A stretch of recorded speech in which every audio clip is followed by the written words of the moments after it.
her with something that mixed adoration with a shadow she'd learned not to examine too closely. 5 incredible years of calling you my wife.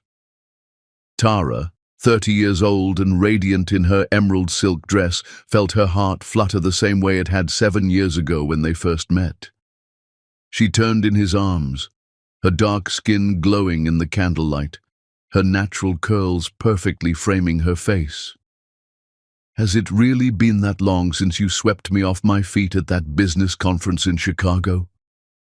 7 years since I saw you giving that presentation on digital marketing strategies and knew I had to know the brilliant woman behind those ideas," Marvin said, though something in his voice carried the weight of a man still amazed that someone like Tara had chosen someone like him. "And 5 years since you said yes to forever."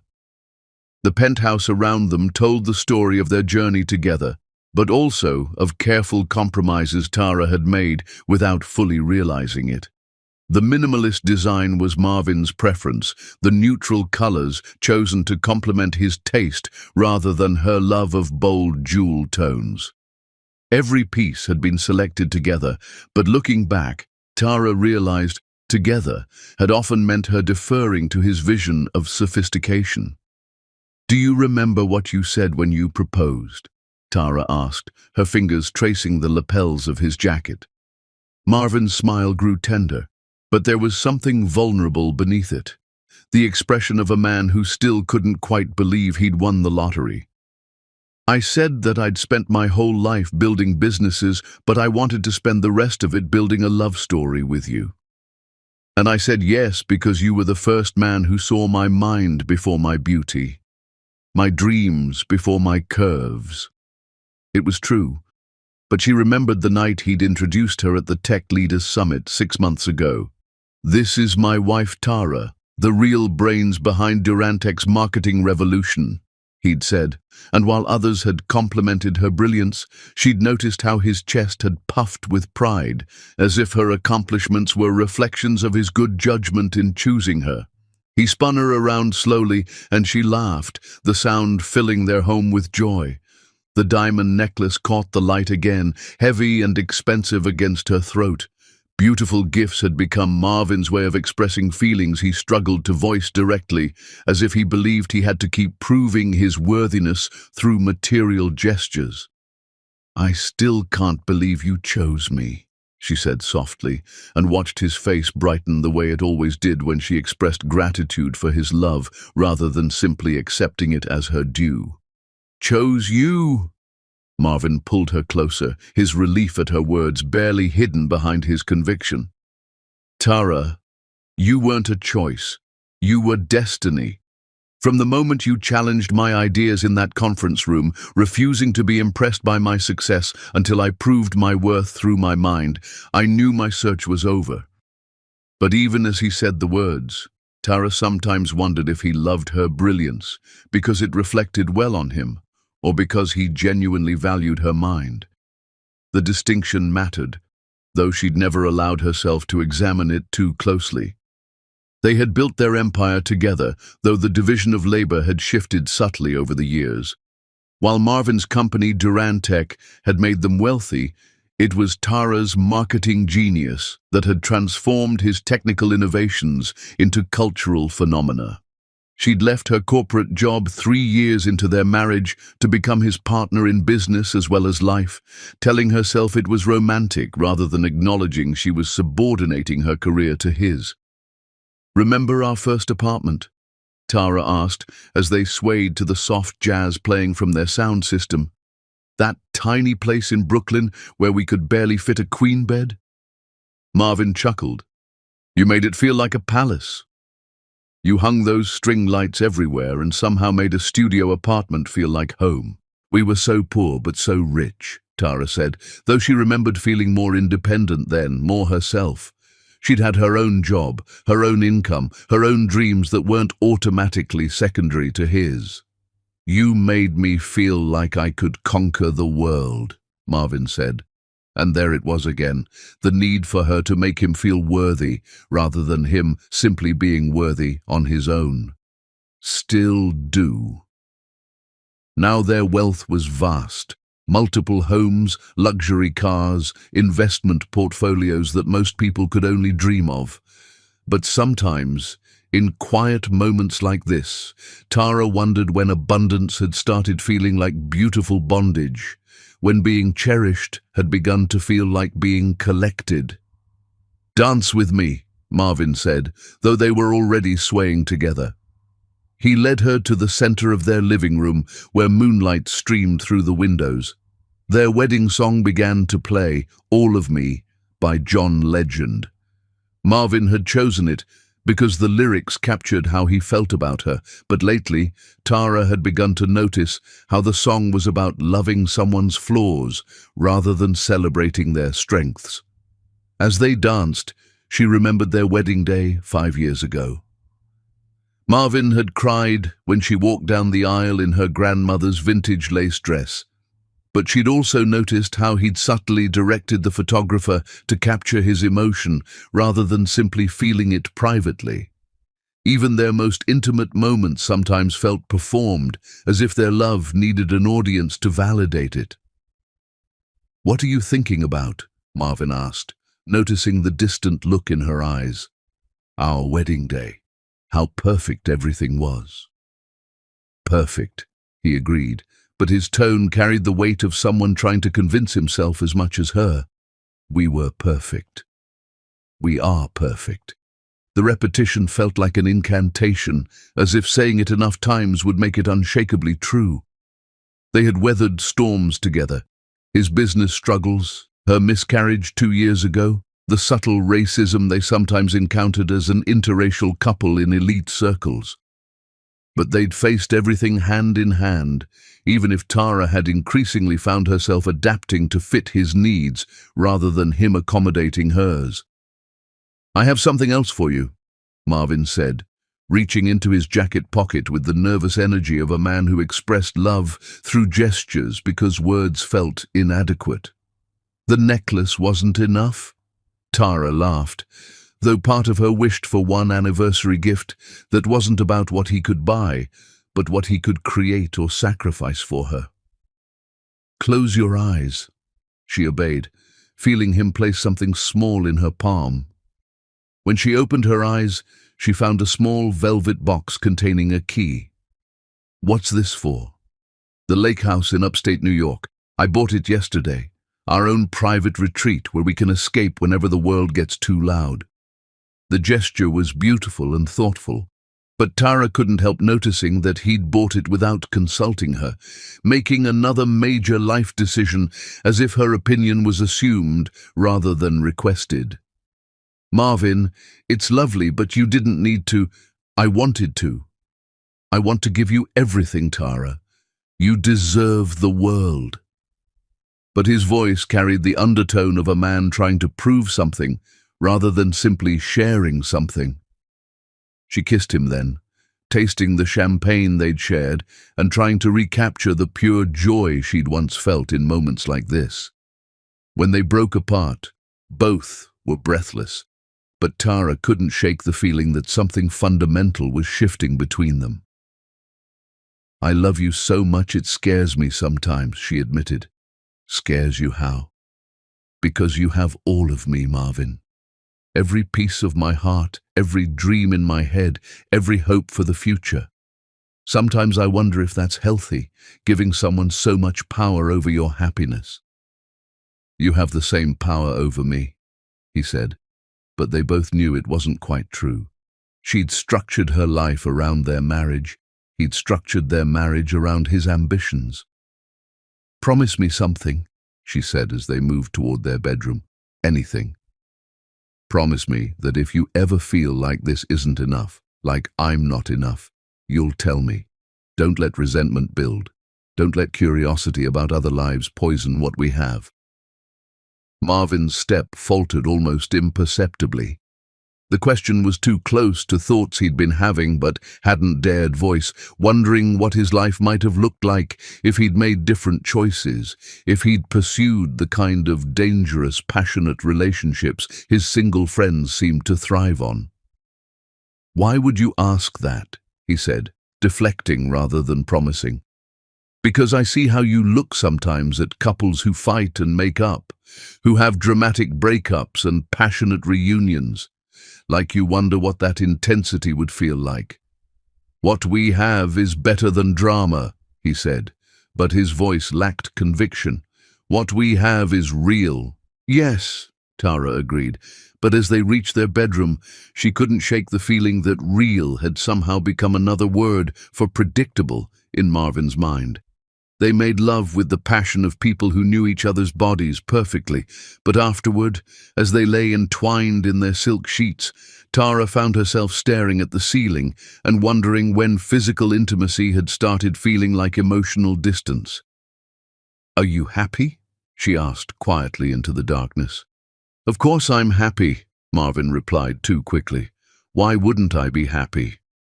I have everything: successful business, beautiful wife, perfect life." But everything sounded like a list of achievements rather than a celebration of joy, and perfect felt like a pressure rather than a blessing. "Sometimes perfect can feel limiting," Tara said carefully. "What do you mean?" "Nothing," she said, not ready to examine the thought further. "Just wondering if we ever miss the excitement of uncertainty, of not knowing what comes next." Marvin was quiet for a long moment, and in that silence, Tara heard the answer he wasn't brave enough to speak. They both missed something they couldn't name. Not each other, but earlier versions of themselves that had felt more alive, more unpredictable, more dangerous. "We have everything we ever wanted," he said finally, but it sounded like he was trying to convince himself. As Tara drifted off to sleep in her husband's arms, she felt the weight of perfection settling around them like a beautiful cage. Their home was perfect, their love was perfect, their future stretching ahead of them was perfect. But perfection, she was beginning to understand, was a dangerous thing to achieve when you were still young enough to crave chaos, still human enough to wonder what you might have missed in your rush to build something stable. She had no way of knowing that the man whose heartbeat she was falling asleep to was already dreaming of golden silk and the intoxicating scent of danger that smelled nothing like vanilla candles and familiar perfume. Tomorrow would bring new challenges to their perfect love, testing whether a marriage built on mutual admiration could survive when one person started mistaking gratitude for passion, and the other began wondering if being cherished was the same thing as being truly wanted. Chapter 2. The Dream Woman. Some people enter your life like natural disasters, beautiful, devastating, and impossible to prepare for, no matter how stable you think your world has become. 2 weeks after their perfect anniversary night, Marvin Duran adjusted his platinum cufflinks as he stepped out of his black Bentley at the Metropolitan Museum of Art. The annual Tech Innovation Gala was the event of the season, where New York's most powerful minds gathered to celebrate breakthrough achievements and measure their success against their peers. "Mr. Duran, congratulations on the Forbes feature," his driver Thomas said as he held the door. "Will Mrs. Duran be joining you tonight?" "She's in Chicago closing the Morrison account," Marvin replied, straightening his black tie. The truth was more complicated. He'd encouraged Tara to take the business trip even though she'd wanted to accompany him tonight. Lately, these high society events had begun feeling like performances where he played the role of the successful tech mogul while battling a growing sense that everyone could see through his facade. The imposter syndrome had been getting worse. Surrounded by old money families and Ivy League connections, Marvin sometimes felt like the scholarship kid from Detroit who'd clawed his way to the top through sheer determination rather than inherited privilege. Tara's presence usually steadied him. Her brilliance was undeniable, her confidence authentic, but tonight, facing the crowd alone, he felt exposed. Inside the museum's grand hall, crystal chandeliers cast prisms of light across marble floors where Manhattan's elite mingled beneath priceless works of art. Marvin moved through the crowd with practiced ease, his presence commanding attention even as a voice in his head wondered how long he could maintain the illusion of belonging in this world. "Marvin," called Jonathan Wright, CEO of Wright Industries. "Brilliant work on the latest software update, though we all know the real genius behind your marketing strategies is that wife of yours." The comment was meant as a compliment, but it hit Marvin like a familiar sting. How many times had his success been attributed to Tara's contributions? How often did people assume his achievements were really hers? He loved his wife's brilliance, was grateful for her partnership, but sometimes he wondered if he'd become a supporting character in his own success story. "She's incredible," he replied automatically, the response he'd perfected over years of similar conversations. As he accepted congratulations and made small talk, Marvin felt that familiar restlessness growing. The same feeling that had been building for months, a sense that his life, perfect as it appeared, had become a carefully constructed performance rather than an authentic existence. He loved Tara deeply, but their love had settled into patterns that felt more like a successful business partnership than the passionate romance he'd once imagined marriage would be.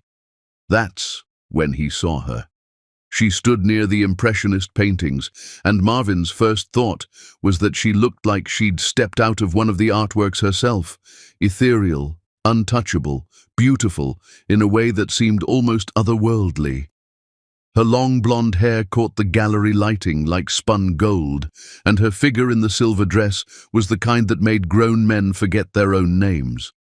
But it was something else about her that stopped him cold. A vulnerability in her posture, despite her obvious beauty, as if she was used to being looked at, but not used to being seen. "Magnificent, isn't it?" a voice like honey said beside him. Marvin turned to find the golden goddess herself standing next to him, studying the same Monet he'd been pretending to examine. Up close, she was even more stunning, but also more complex than he'd expected. Her blue eyes held depths that spoke of experiences beyond her apparent youth, and her smile, while captivating, carried shadows that suggested she'd learned to weaponize her beauty out of necessity rather than vanity. "The painting or the evening," he managed to say. "Both have their illusions," she replied, extending a perfectly manicured hand. "Elisha Monroe. And you're Marvin Duran. I've been hoping to meet you." Her handshake was firm, professional, but her skin was soft as silk against his palm. "You know my work. Your innovations in artificial intelligence are fascinating. But more than that." She paused, studying his face with an intensity that made him feel both flattered and exposed. "You have the look of someone who fought for their seat at the table," she said, studying his face with an intensity that made him feel both flattered and exposed. "I recognize it because I see the same thing in my own mirror every morning." The observation was so accurate it nearly knocked the breath from his lungs. "What makes you say that?" "The way you hold yourself. Confident enough to command respect, but with just enough caution to suggest you remember when respect was something you had to fight for." Elisha's smile grew more genuine. "Old money carries itself differently. It assumes it belongs everywhere. New money proves it belongs everywhere." "And which are you?" Marvin asked, genuinely curious despite himself. "Neither," Elisha said with a laugh that held no humor. "I'm someone who learned to navigate this world without a safety net." She gestured to the elegant crowd around them. "When you grow up in the system, you learn to read people quickly. Survival depends on it." "The system?" "Foster care." The words were matter of fact, but Marvin caught the slight tightening around her eyes. "You learn that beauty opens doors that other qualities can't budge, and you learn to use every advantage you're given."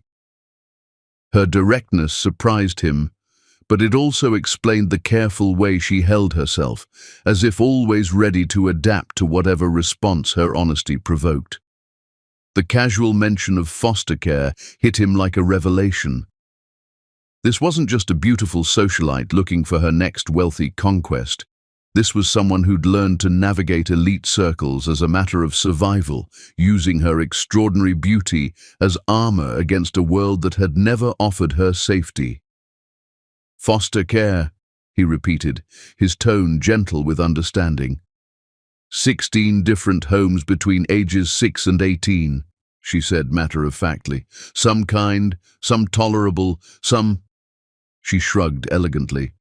"You learn that beauty opens doors that intelligence and kindness can't budge. You learn to use every advantage the universe gives you because you never know when they'll disappear." Marvin felt something shift in his chest. This wasn't the predatory seductress he'd initially assumed. This was someone who'd clawed her way into this world through sheer determination, just like he had. That must have been incredibly difficult. "It taught me to recognize strength in others," Alicia said, her eyes studying him with new appreciation. "Most people born into privilege mistake comfort for happiness.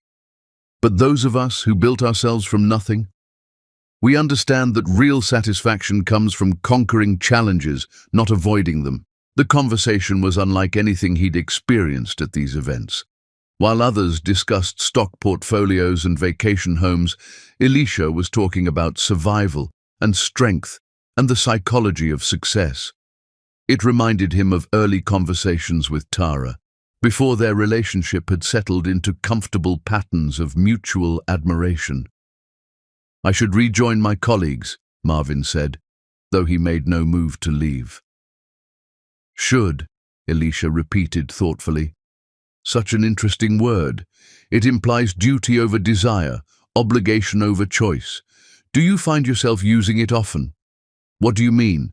I mean, when was the last time you did something purely because you wanted to, not because you should? When did you last take a risk that scared you? The question echoed conversations he'd been avoiding having with himself. When had his life become a series of shoulds rather than wants? When had he stopped making choices based on desire and started making them based on expectations? "I take risks every day in business," he said. "Calculated risks with safety nets," Alicia corrected gently. "I'm talking about emotional risks, the kind where you might lose everything if you're wrong, but gain everything if you're right. That sounds like a dangerous way to live." "It's the only way I know how to live," she said simply. "When you've lost everything multiple times, you learn that safety is an illusion anyway. The only real security comes from trusting yourself to survive whatever happens."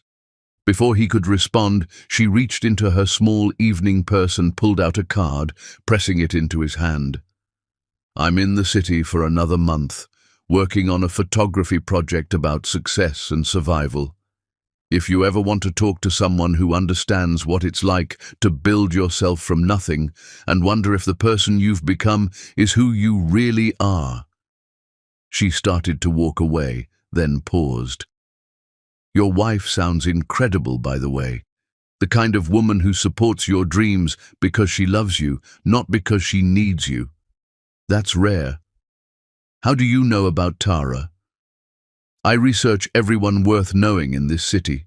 She's accomplished, beautiful, devoted, everything a smart man should want."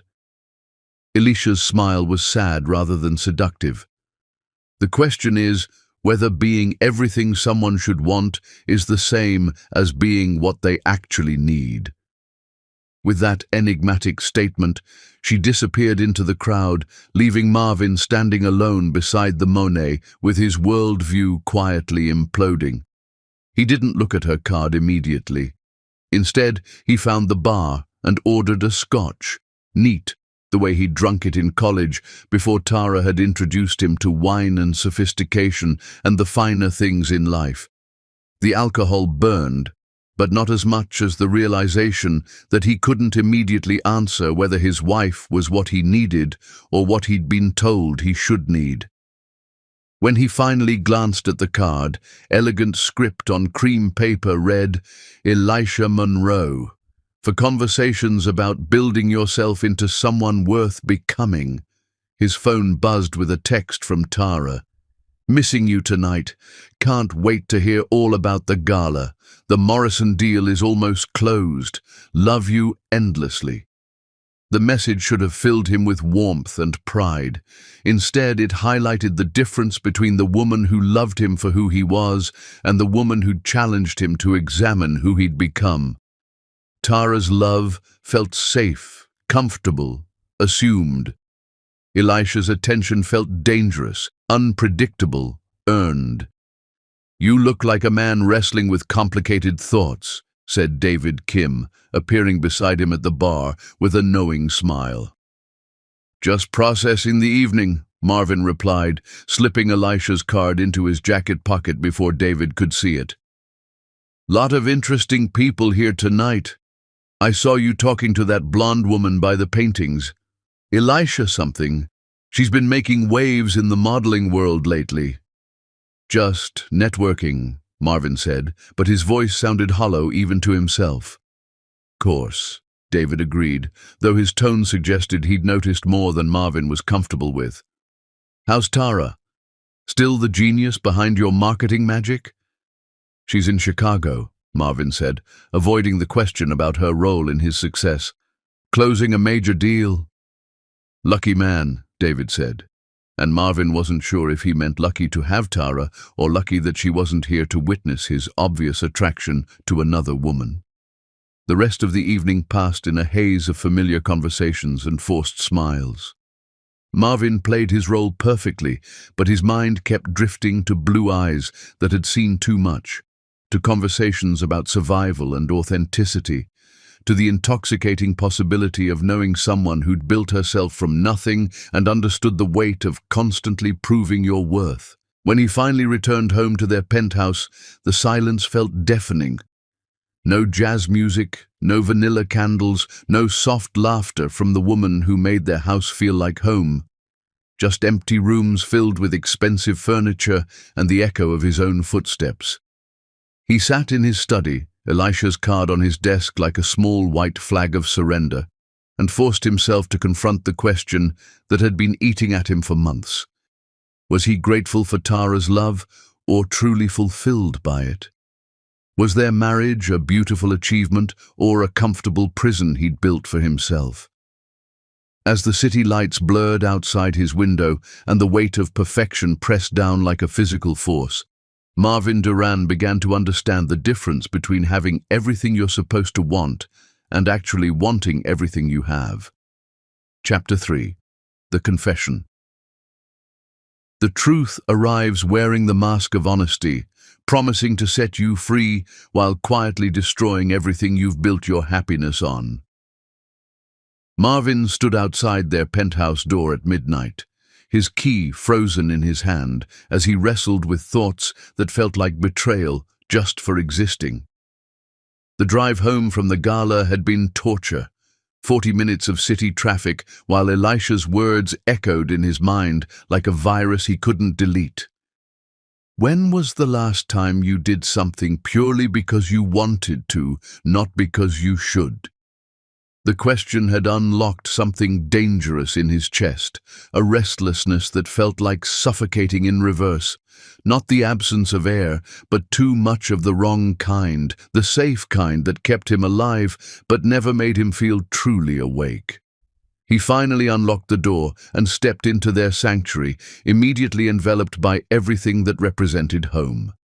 Jazz music playing softly, vanilla candles casting warm light across their living room, the familiar scent of Tara's perfume lingering in the air like a promise of comfort and love. "Marvin," her voice called from their bedroom, rich with relief and something else. Concern, perhaps, for the way he'd been distant since she'd returned from Chicago 2 days ago. "I was starting to worry." He found her curled in their king-sized bed, wearing one of his old Princeton t-shirts that somehow looked more elegant on her than any designer nightgown. At 30, Tara possessed a natural grace that made expensive things seem ordinary and ordinary things seem precious. Her dark curls were pulled back loosely, her face free of makeup, and she looked so beautiful and trusting that his chest ached with guilt for the thoughts he couldn't silence. "How was the gala?" she asked, setting aside the marketing journal she'd been reading.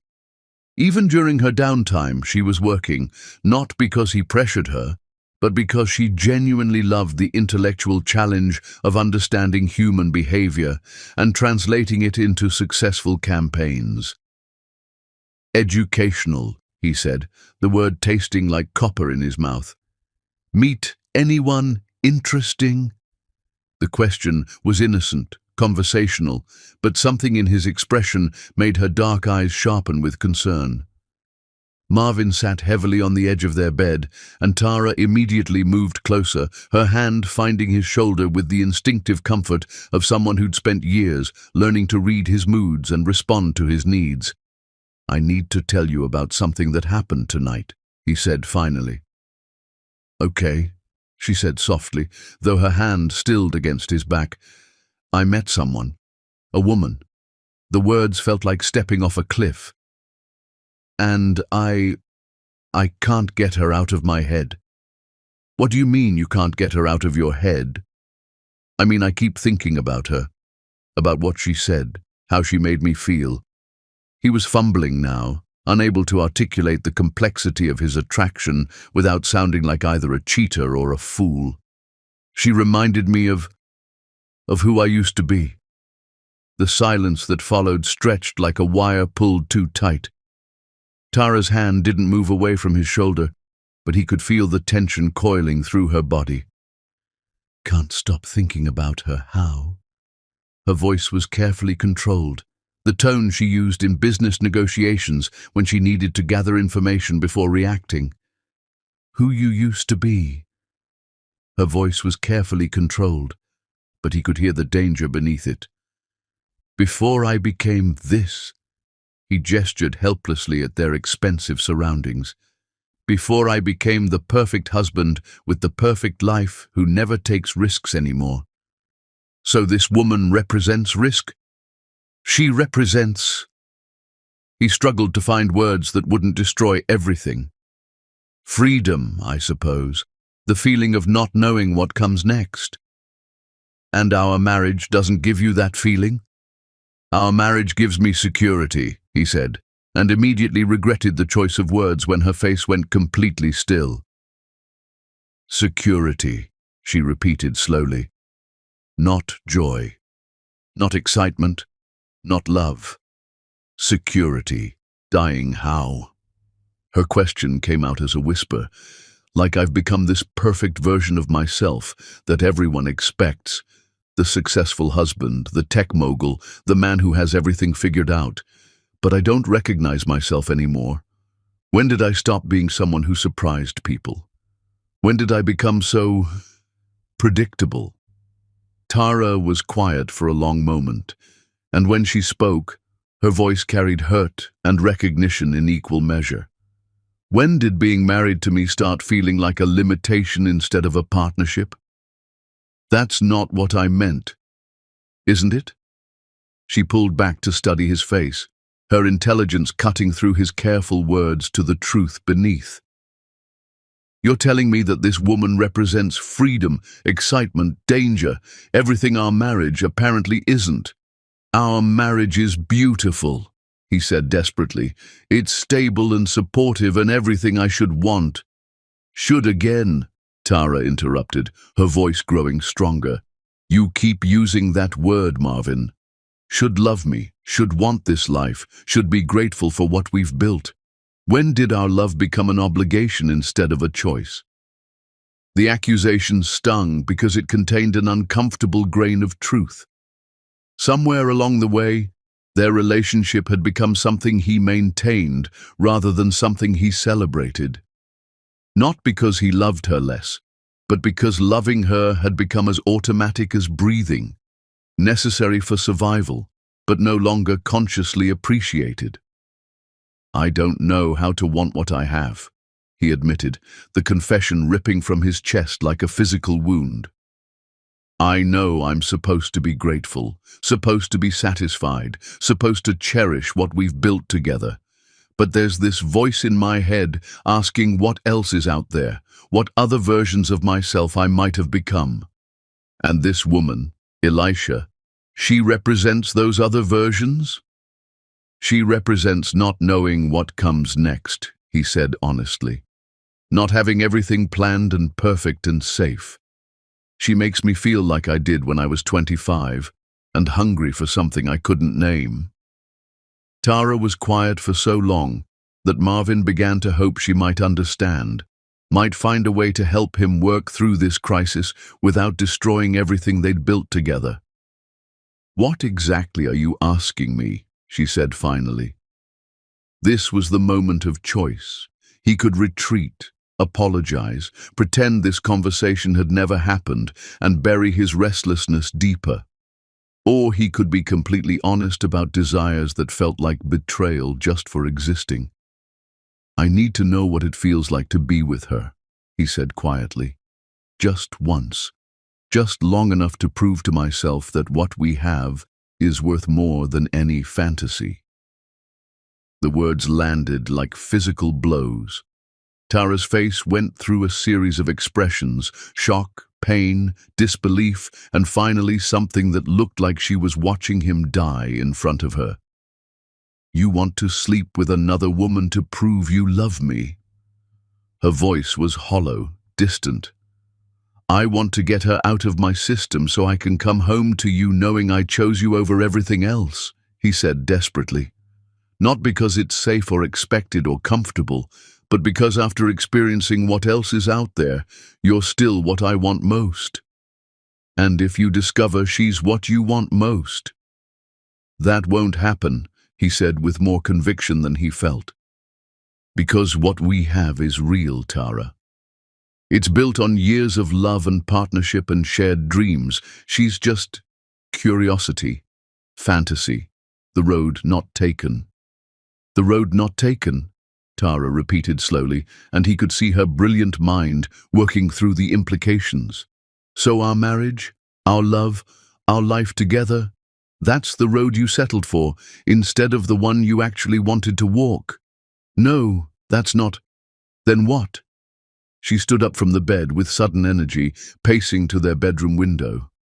"Explain to me how asking permission to betray our marriage vows is somehow an expression of love." Marvin followed her, desperate to make her understand something he barely understood himself.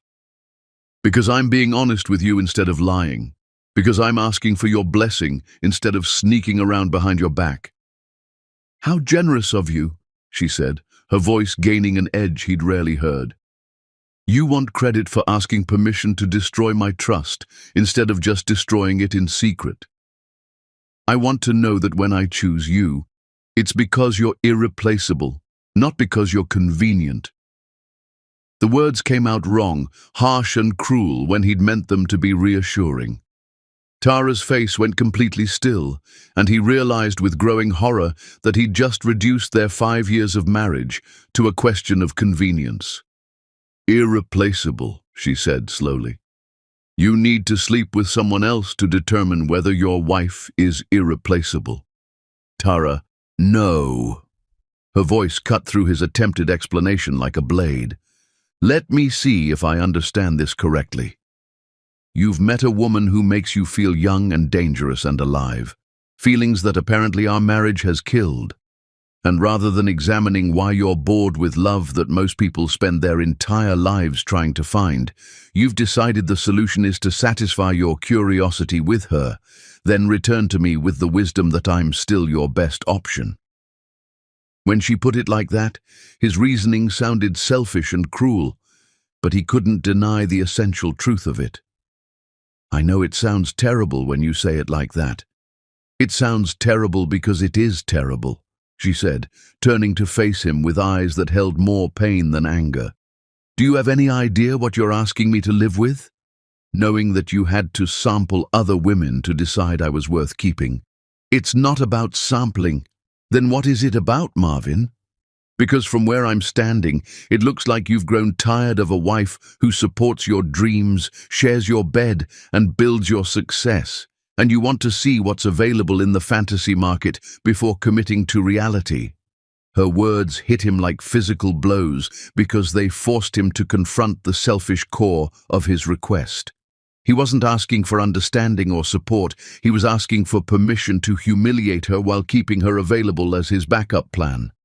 "I love you," he said desperately. "Everything I'm feeling, everything I'm asking, it comes from loving you too much to lie to you." "If you loved me too much to lie," Tara said with devastating clarity, "you'd love me too much to want anyone else in the first place." The truth of that statement settled between them like a death sentence for the conversation. Marvin opened his mouth to argue, to explain, to somehow convince her that his desire for another woman was compatible with his love for her, but no words came. "If you walk out that door to be with her," Tara said with quiet dignity, moving to their dresser and beginning to remove her jewelry, "don't come back." "I mean that, Marvin. Whatever we were, whatever we built together, it ends the moment you choose her over me. And if I don't go? If I stay and try to work through this?" She paused in removing her wedding ring, considering the question seriously. "Then you'll spend the rest of our marriage wondering what you missed, resenting me for being the woman who kept you from your dreams. Either way, the marriage we had, the one built on mutual respect and complete trust, that's already over." The finality in her voice terrified him more than any threat ever could. "Tara, please, there has to be another way through this." "There is," she said, setting her wedding ring on the dresser, with a soft clink that sounded like breaking glass. "You can choose. Right now, in this moment, you can decide what matters more, satisfying your curiosity or protecting our love." "Why should I have to choose? Why can't we be mature adults who work through complicated feelings together?" "Because some feelings are incompatible with marriage," she said, removing the anniversary necklace and placing it beside her ring. "The feeling that your spouse isn't enough for you? That's not something you work through together. That's something that kills love slowly, day by day, until you wake up strangers who used to share dreams." She walked to their closet and pulled out a small suitcase, her movements efficient and final. "I'm going to Maya's house tonight. When I come back tomorrow evening, I want to know what you've decided." "Decided about what?" "About who you are," she said, beginning to pack with the precision of someone who'd made peace with the end of everything she'd believed in. The man who honors his commitments even when they feel limiting, or the man who abandons them when something more exciting comes along. As she folded clothes into the suitcase, Marvin felt panic clawing at his chest. "This is really it? You're really leaving? I'm giving you space to make your choice without my presence influencing the outcome," she said without looking at him. "When you figure out what you actually want instead of what you think you should want, you'll know what to do." She finished packing and walked to the bedroom door, pausing to look back at him one final time. "I love you, Marvin. I have loved you with everything I am for 7 years, but I love myself too much to compete for my own husband's attention. You're not competing, aren't I?" Her smile was sad and knowing. "You just told me you need to sleep with another woman to decide if I'm worth choosing. That's the definition of competition, and it's a game I refuse to play." The front door closed behind her with a soft click that echoed through the penthouse like a gunshot. Marvin stood alone in their bedroom, surrounded by the remnants of their perfect love, finally understanding that some choices reveal exactly who you are, and sometimes that revelation destroys everything you thought you wanted to protect. Outside, the city hummed with life and possibility, but inside their sanctuary, silence settled like snow over the grave of a marriage that had died not from lack of love, but from one person's inability to recognize that the greatest adventure was learning to cherish what you'd already found. Chapter 4. The Breaking Point. Some bridges burn so quietly you don't hear the flames until they've consumed everything you thought was permanent, leaving you standing on opposite sides of a chasm that can never be crossed again. Marvin sat in his empty penthouse for exactly 37 minutes after Tara walked out, staring at the wedding ring and anniversary necklace she'd left on their dresser like evidence of a crime he wasn't sure he'd committed yet. The silence was deafening. No jazz music, no vanilla candles, no soft humming from the woman who'd made their house feel alive. His phone lay on the nightstand, Elisha's card propped against it like a small white flag of surrender. For 37 minutes, he wrestled with the choice that would define the rest of his life. Honor the commitment he'd made to the woman who'd loved him unconditionally, or chase the fantasy that promised to remind him who he used to be. The rational part of his mind screamed that he should call Tara, apologize, beg her to come home so they could work through this like adults.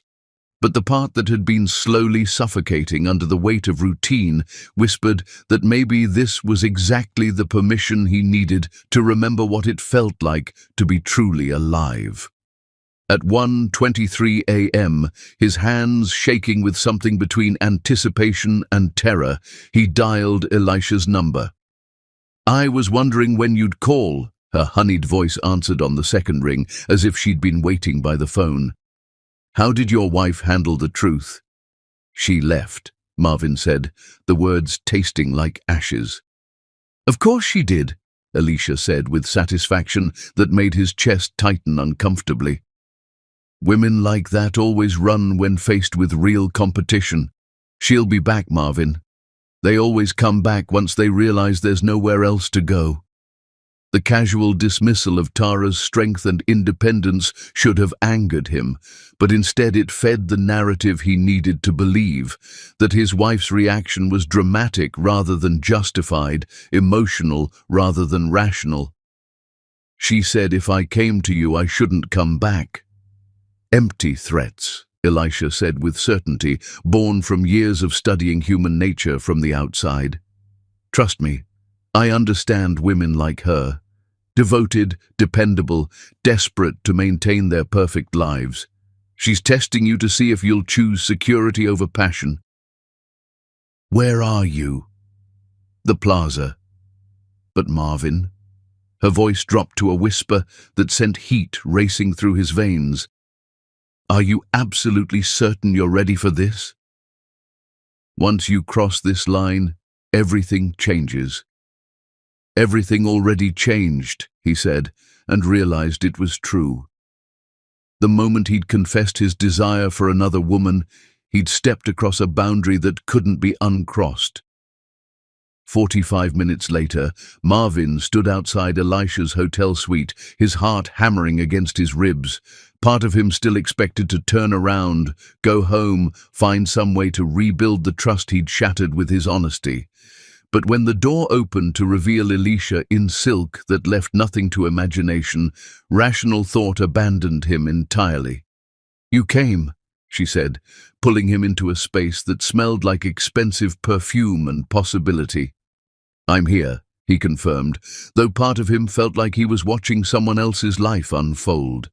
What followed was everything he'd fantasized about, and nothing like what he'd expected. Elisha was passionate, but her responses felt practiced, as if she'd perfected the art of making men feel desired without actually desiring them herself. Even as Marvin lost himself in sensations he'd forgotten he could feel, part of him kept thinking about dark eyes, filled with betrayal, and a voice saying, "I love myself too much to be your second choice." The guilt didn't come later. It arrived in the middle of passion itself, making him feel like he was betraying not just his wife, but some essential part of himself. Meanwhile, across the city in Maya's modest Brooklyn apartment, Tara sat on her sister's couch, staring at her phone and processing the complete destruction of everything she'd believed about her marriage. At 30, she'd never imagined she'd be seeking refuge from her own husband's betrayal, but here she was, wearing borrowed pajamas and trying to understand how 5 years of love could evaporate in a single conversation.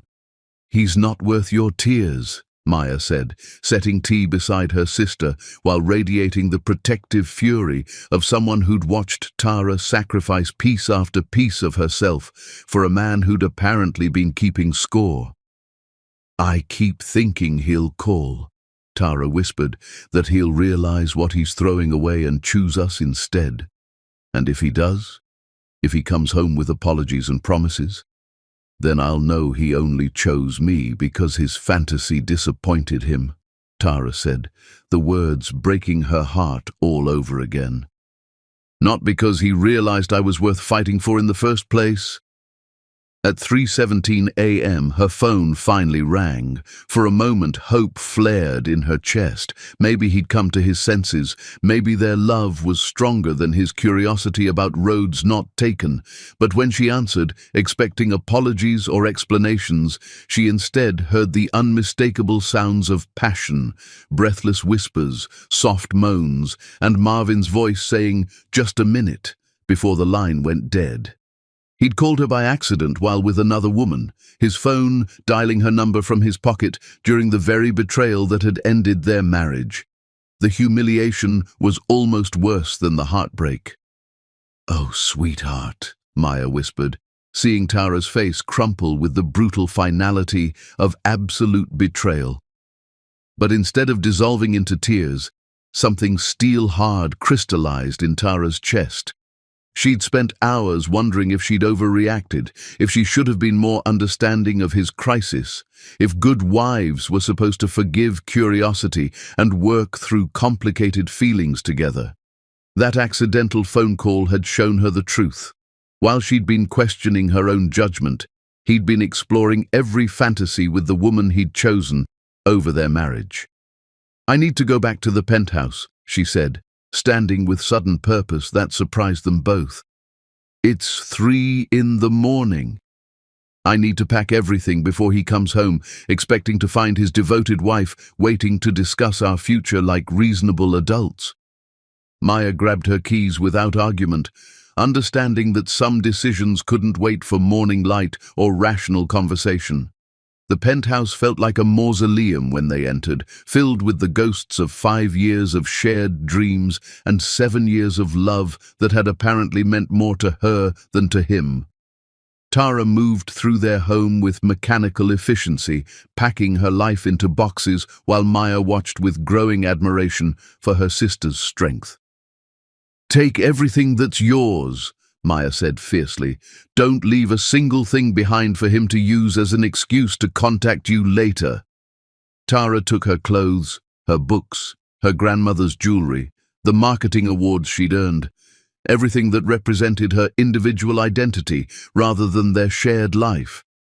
She left behind the expensive gifts, the designer handbags, the luxury items that had been his way of expressing affection when words felt inadequate. In their bedroom, she found the love letter she'd written but never given him, planned as a surprise to slip into his briefcase.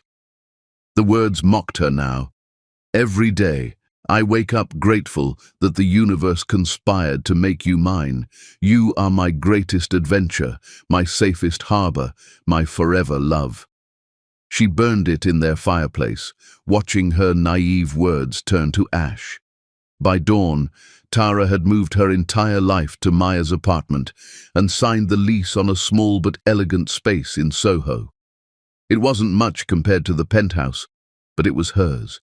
Every decision about paint colors, furniture placement, and how to spend her evenings would be made by her alone, for her own happiness rather than someone else's comfort. When Marvin returned home at 8:30 a.m., guilt and satisfaction warring in his chest, he found only empty closets and the deafening silence of a woman who'd finally stopped waiting to be chosen. On the kitchen counter, face down, lay their wedding photo with a note in Tara's elegant script. "I hope she was worth the cost of learning the difference between fantasy and reality. Don't contact me again." Standing in the ruins of the life he'd built, with the only woman who'd ever loved him unconditionally, Marvin Duran finally understood that some prices are only revealed after you've already paid them, and some lessons cost everything you can't afford to lose. Chapter 5. Tara's Awakening. The phoenix doesn't rise from the ashes because it's easy. It rises because burning away everything that was never truly yours reveals the fire that was always meant to be your wings. 3 months after walking out of her marriage, Tara Davis sat across from Richard Morrison in the sterile conference room of Morrison Industries, watching his expression change from polite interest to barely concealed condescension as she concluded her presentation. "Miss Davis," he said, leaning back in his leather chair with the casual arrogance of a man who'd inherited his position. "This is certainly creative. But I have to wonder if someone with your limited independent experience truly understands the complexities of heritage brands like ours." Tara felt her jaw tighten, but kept her voice professionally smooth. "Mr. Morrison, I spent 3 years developing marketing strategies that increased Durantech's market share by 40%. My track record speaks for itself." "Working for your husband's company," Morrison said dismissively, "that's quite different from building your own client base, don't you think? We need an agency with proven independence, not someone playing at entrepreneurship." The words hit like physical blows. Every fear she'd harbored about leaving Marvin's protection, every doubt about her ability to succeed on her own merit, crystallized in Morrison's smug smile. "I see," she said, gathering her materials with hands that wanted to shake but refused to give him the satisfaction. "Thank you for your time." 20 minutes later, she sat in Maya's kitchen with rejection email number 3 open on her laptop screen, each one a variation of the same theme. "Creative ideas, but we've decided to go with a more established firm." "Another rejection?" Maya asked, appearing in the doorway with messy hair and the rumpled scrubs that meant she'd worked another 18-hour shift as a public defender. At 28, Maya had built her career fighting for people the system overlooked, and she brought that same fierce energy to protecting her sister.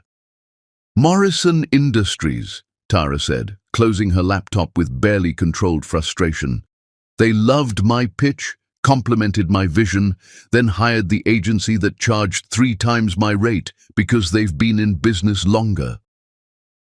"Their loss," Maya said loyally, though they both knew that noble sentiment didn't pay the bills that were piling up on Tara's makeshift desk. The truth was that leaving Marvin had been more complicated than simply walking away from a cheating husband. She'd walked away from financial security, professional connections, and the comfortable assumption that money would never be a concern. Her savings account, healthy by most standards, was hemorrhaging as she tried to launch a business while paying for legal representation that could match Marvin's inevitable army of attorneys.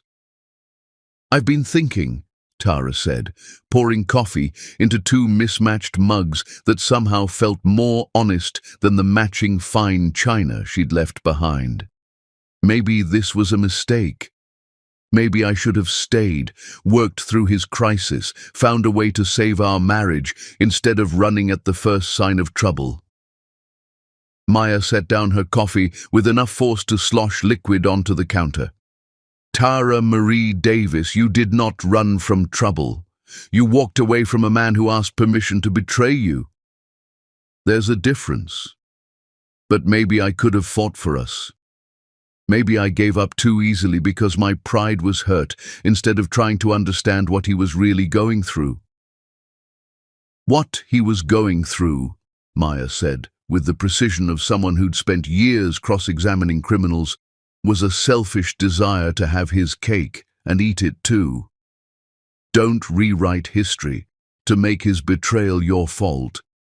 But doubt had been eating at Tara for weeks, The business failures, the mounting expenses, the exhausting process of rebuilding her entire identity from scratch, all of it made her question whether she'd been too hasty, too unforgiving, too unwilling to fight for something that had taken 7 years to build. Her laptop chimed with another email, and Tara's heart sank as she read the subject line. RE, legal consultation, payment required. Patricia Williams, the attorney who'd seemed so confident about Tara's prospects, was now requesting additional payment for services that were taking longer than expected.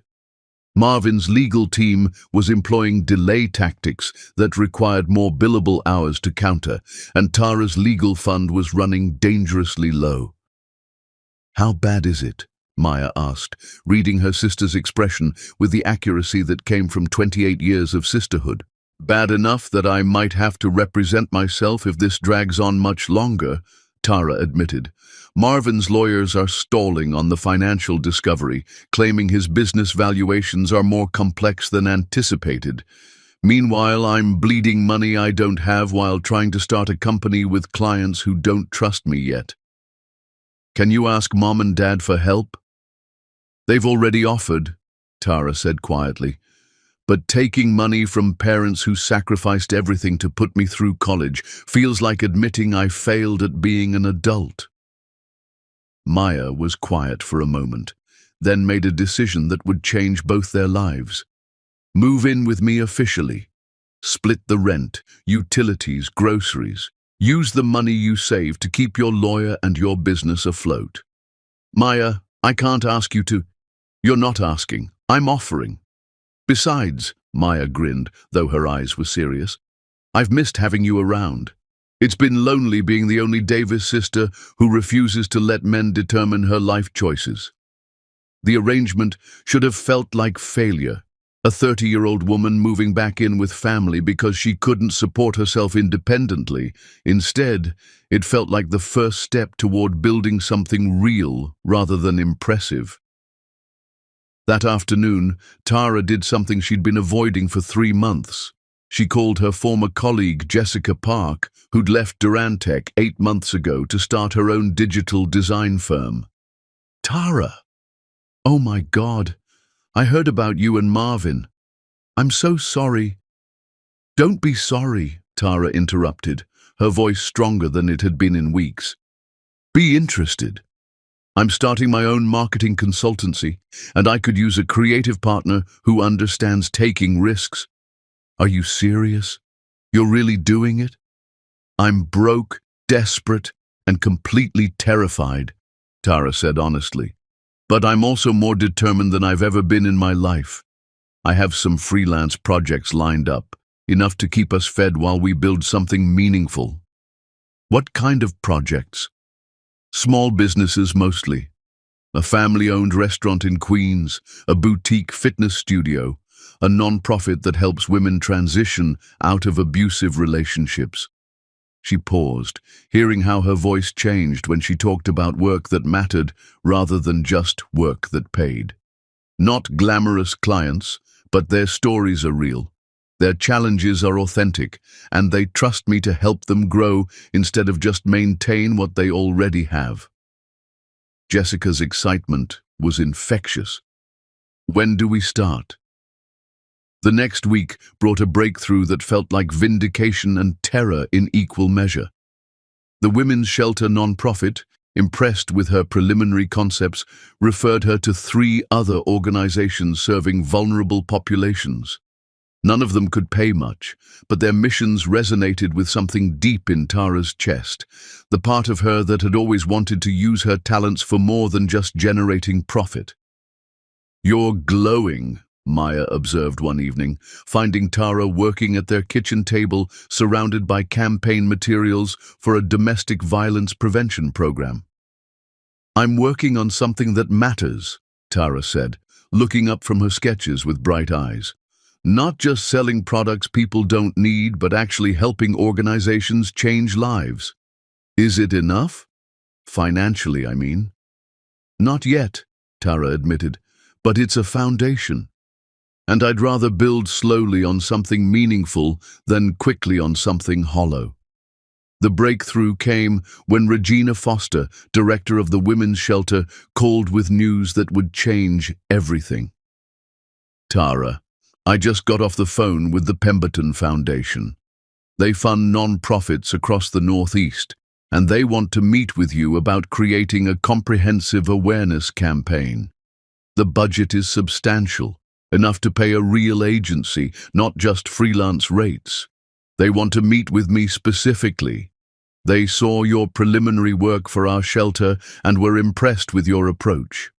Apparently, most agencies treat non-profit work like charity cases, giving them watered-down versions of corporate campaigns.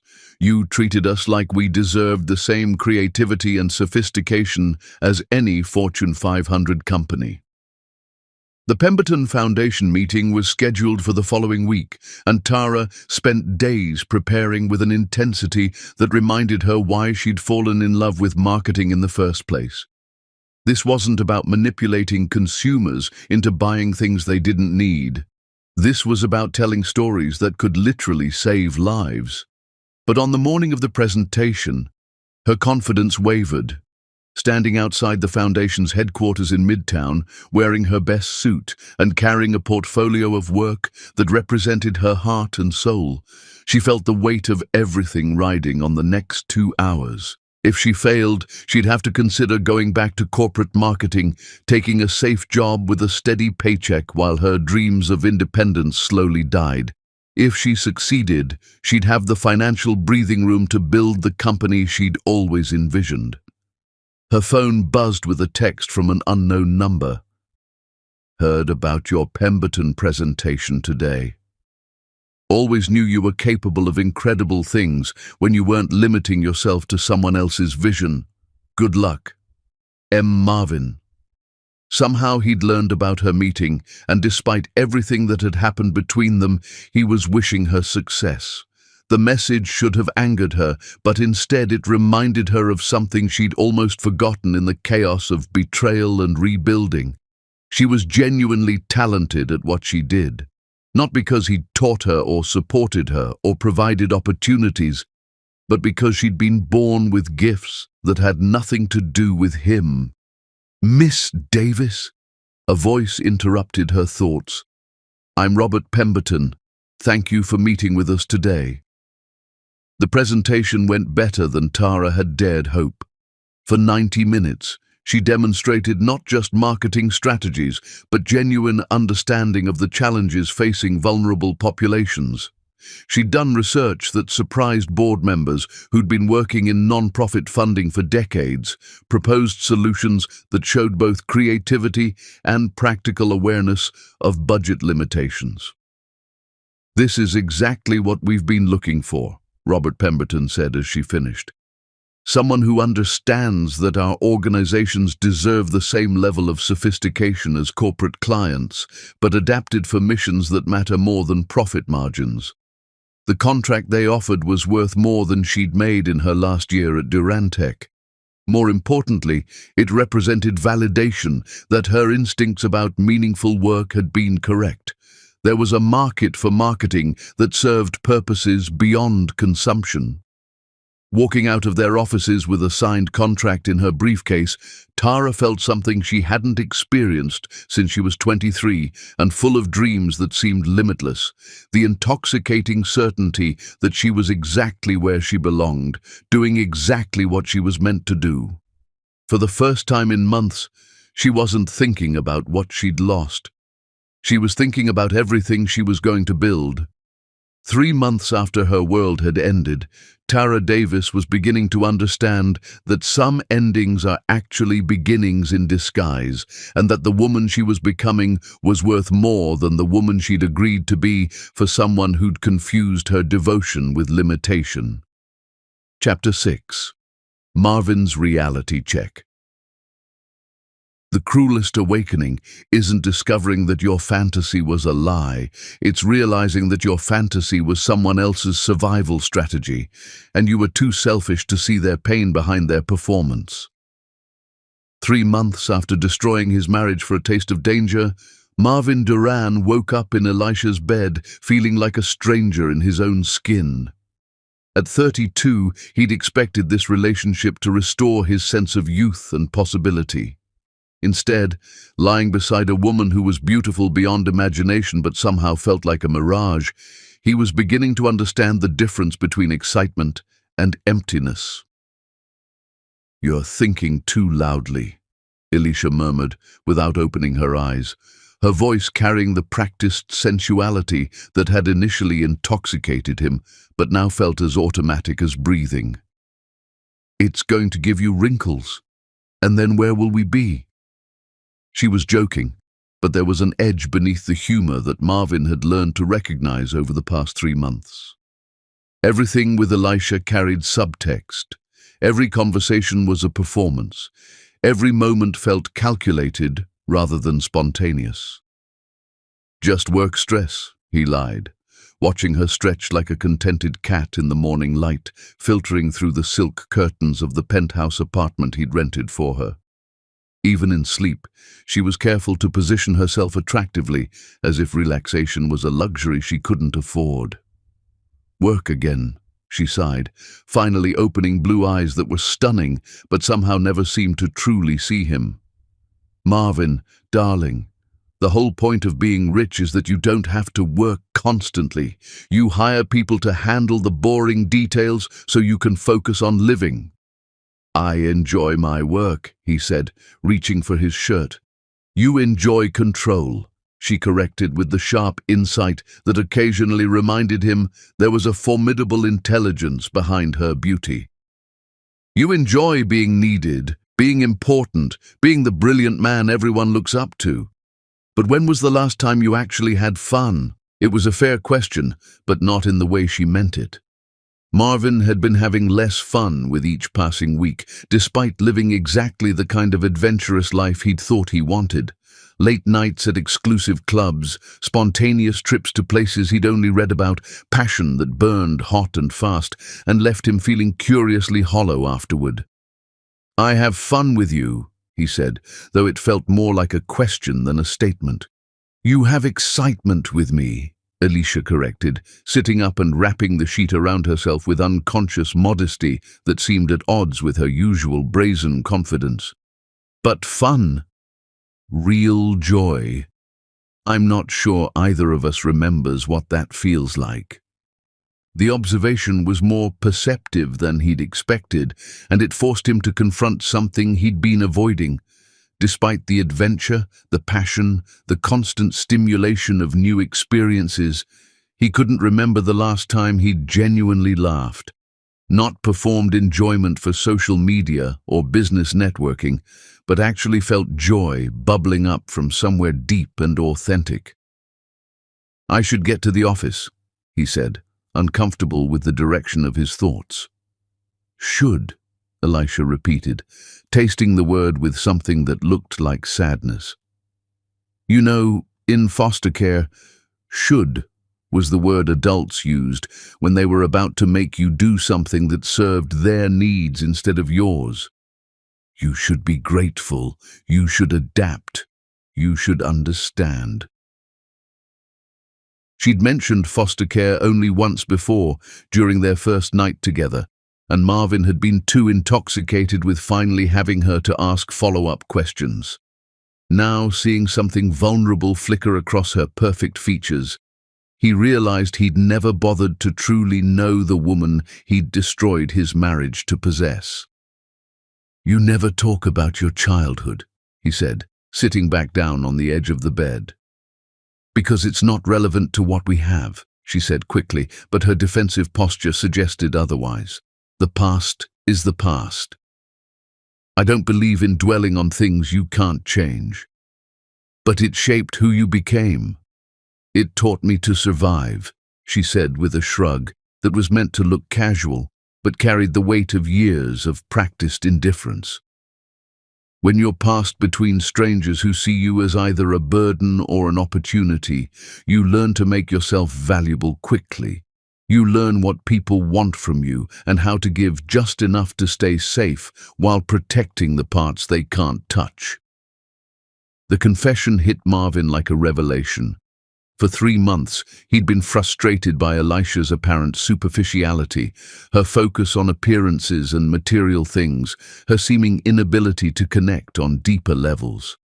But now, he was beginning to understand that her behavior wasn't born from vanity. It was a survival strategy developed by a child who'd learned that love was conditional and safety was temporary. "Is that what you're doing with me?" he asked quietly. "Giving me just enough to stay safe?" Elisha's laugh was beautiful, but hollow. "Marvin, you left your wife for me. You destroyed a 5-year marriage because I reminded you of excitement and danger. What do you think would happen if you discovered I'm just another damaged woman looking for security?" "I'd want to help you feel secure," he said honestly. "No, you wouldn't," she said with certainty born from experience. "You'd be disappointed that your fantasy woman turned out to be human. You'd start missing the wife who made you feel stable instead of the mistress who makes you feel dangerous." Her insight was so accurate it made his chest ache. Had he been using her the same way she'd been using him, as an escape from reality rather than a genuine connection? Had their entire relationship been built on mutual exploitation disguised as passion? "You're more complex than I gave you credit for," he admitted. "Everyone is," Elisha said, and for a moment her carefully constructed mask slipped enough for him to see the lonely girl underneath. "But complexity doesn't photograph well, doesn't fit the fantasy, doesn't sell the dream that people want to buy into." "What dream?" "The one where the successful man leaves his practical wife for the exciting mistress and they live passionately ever after." She stood up, wrapping herself in a silk robe that probably cost more than most people's cars. "Except that only works in movies, because real passion requires real connection, and real connection requires seeing people as they actually are, instead of as what you need them to represent." Marvin felt something cold settling in his stomach. "What are you saying?" "I'm saying we've both been playing roles, darling. You've been playing the dangerous man who takes what he wants, and I've been playing the irresistible woman worth destroying a marriage for. But neither of us is actually those people." "Then who are we?" Elisha walked to the window, looking out at the city where both of them felt like outsiders, despite their apparent success. "You're a man who confused being grateful for love with being entitled to excitement. And I'm a woman who learned to survive by giving people fantasies instead of truth." "That doesn't have to be all we are," Marvin said, though even as he spoke the words, he wasn't sure he believed them. "Doesn't it?" She turned back to face him, and he was struck by how young she looked without her armor of perfect makeup and calculated seduction. "Tell me, when you're with me, are you thinking about building a future together? Or are you thinking about how alive you feel compared to how dead you felt in your marriage?" The question forced him to confront something he'd been avoiding. He'd never once imagined a real future with Elisha. No conversations about shared dreams, no plans beyond the next adventure, no vision of growing old together. She'd been a drug rather than a partner, something to make him feel better about himself without actually addressing why he'd needed to feel different in the first place. "I don't know," he said honestly. "I do," Elisha said with sad certainty. "You're using me to feel like the man you used to be, and I'm using you to feel like the woman I always wanted to become. But neither of us is actually becoming anything. We're just performing." The truth of it settled between them like a death sentence for whatever they'd been calling their relationship. For 3 months, Marvin had been telling himself that this was what passion felt like, what real desire looked like. But passion without purpose was just elaborate emptiness, and desire without genuine affection was just sophisticated loneliness. His phone buzzed with a notification about a business meeting, and he realized with sudden clarity that work had become his escape from this relationship the same way this relationship had been his escape from his marriage. He was running from every situation that required him to be authentically present. "I should go," he said, reaching for his clothes. "There's that word again," Alicia observed. "Should." The word people use when they're about to choose duty over truth. As he dressed, Marvin caught sight of himself in her bedroom mirror. The man looking back at him appeared successful and confident, but his eyes held the hollow exhaustion of someone who'd been performing happiness for so long, he'd forgotten what genuine contentment felt like. "Elisha," he said suddenly, "do you ever miss being real instead of perfect?" "Every single day," she admitted quietly. "But I learned a long time ago that real doesn't pay the bills or open doors or protect you from people who see vulnerability as opportunity. What if you didn't have to perform anymore? What if someone wanted to see who you really are underneath all the survival strategies?" Her smile was infinitely sad. "Then I'd probably run, because I've been playing this role so long, I'm not sure there's anyone left underneath it. Just like you're not sure who you are when you're not trying to be someone else's version of impressive." The conversation followed him all day, haunting his business meetings and strategic planning sessions. He'd thought his crisis was about wanting excitement over stability, passion over routine. But Alicia had shown him something more disturbing. He'd become so focused on being what others expected that he'd lost track of who he actually was beneath all the performance. That evening, driving through Manhattan streets that had once felt like his kingdom but now felt like an elaborate stage set, Marvin Duran began to understand that he hadn't left his wife for another woman. He'd left himself for another fantasy, and now he was left with neither the life he'd abandoned nor the dream he'd chased. Chapter 7. The Transformation. True success isn't measured by how high you climb, but by how much of yourself you remember to bring with you on the journey up. 1 year after walking out of her marriage, Tara Davis stood in the conference room of Davis Creative Solutions, watching her team of 7 employees prepare for their biggest presentation yet. At 31, she'd learned that building an empire was less about dramatic victories and more about surviving 1,000 small defeats while refusing to compromise on the vision that made the struggle worthwhile. The past year had been a masterclass in resilience. The Pemberton Foundation contract had provided the financial foundation, but everything after that had been earned through 18-hour days, rejected pitches, clients who questioned her experience, and the constant challenge of proving that a young black woman could deliver results that matched her ambition. Her legal battle with Marvin was still ongoing, but Patricia Williams remained confident about the eventual settlement. "Morrison Industries just confirmed," Jessica Park announced, entering with the nervous energy that had become their trademark before major presentations. "Full board attendance. They're either going to hire us or destroy us publicly." "No pressure," Tara said with a smile that had learned to mask anxiety without hiding determination. The irony wasn't lost on her. Morrison Industries was the same company that had rejected her 3 months after leaving Marvin, dismissing her as too inexperienced despite loving her concepts. Now, after a year of building credibility with smaller clients, they'd reached out requesting a second chance to hear her ideas. "You've got this," said Marcus Thompson, her newest hire and former Durantech colleague, who'd watched her transformation with something approaching awe. "Remember what happened with the Pemberton presentation? You walked in there terrified and walked out with a contract that changed everything." "That was different," Tara said, reviewing her notes one final time. "Non-profit work is about heart and mission. Corporate work is about ego and profit margins. These people want innovation, but only if it doesn't threaten their comfort zone." "Then make them comfortable with being uncomfortable," suggested Lisa Chen, their data analyst, who'd joined the team specifically because she was tired of working for agencies that treated numbers like gospel instead of starting points for creative thinking.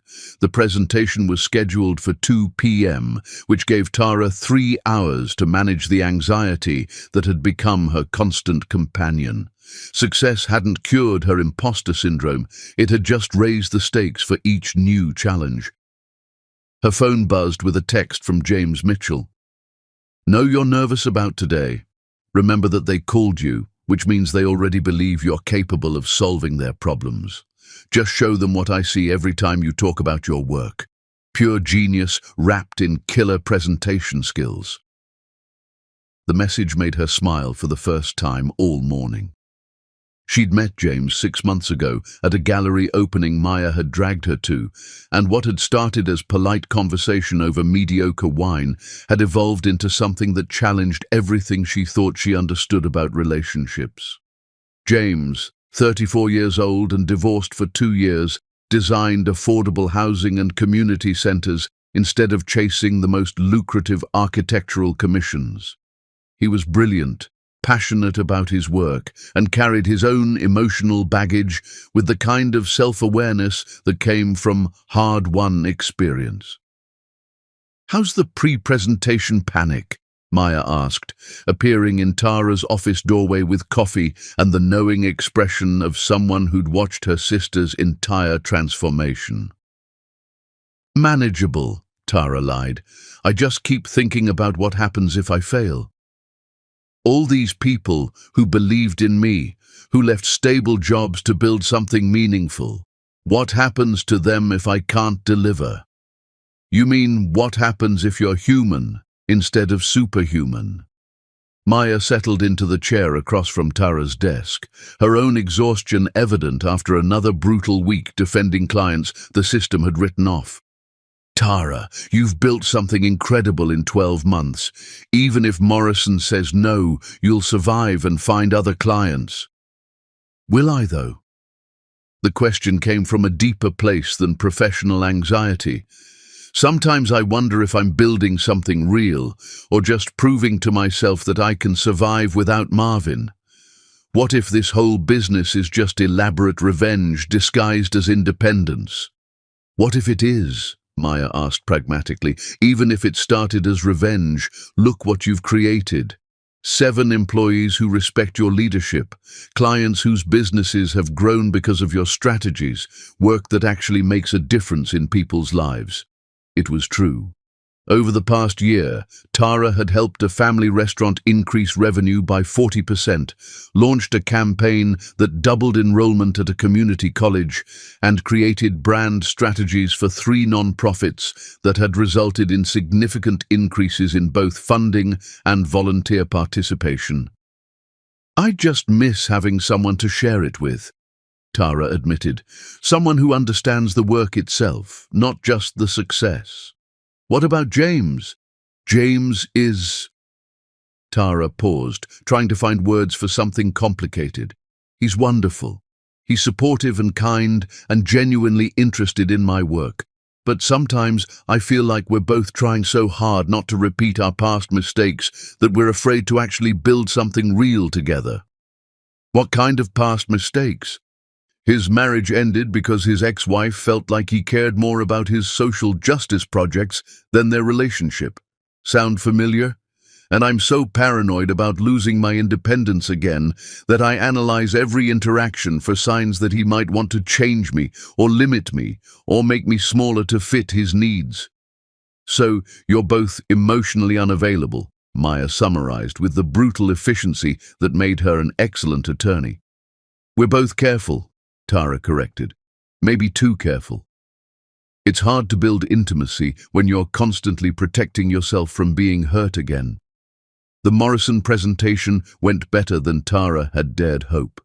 For 90 minutes, she demonstrated not just marketing strategies, but genuine understanding of their industry challenges. She'd learned from her previous rejection, researching not just their company but their competitors, their market position, their customers' evolving needs. "This isn't just rebranding," Robert Morrison said when she finished, his previous skepticism replaced by something approaching excitement. "This is revolution disguised as evolution." "Exactly," Tara replied. "You don't need to abandon your heritage. You need to make your heritage relevant to people who care about different things than your traditional customers." The contract they offered was substantial enough to secure her company's future for the next 2 years. More importantly, it represented validation that her instincts about meaningful work had been correct. There was a market for marketing that honored both profit and purpose. After the Morrison team left, her staff erupted in celebration that felt genuine rather than performed.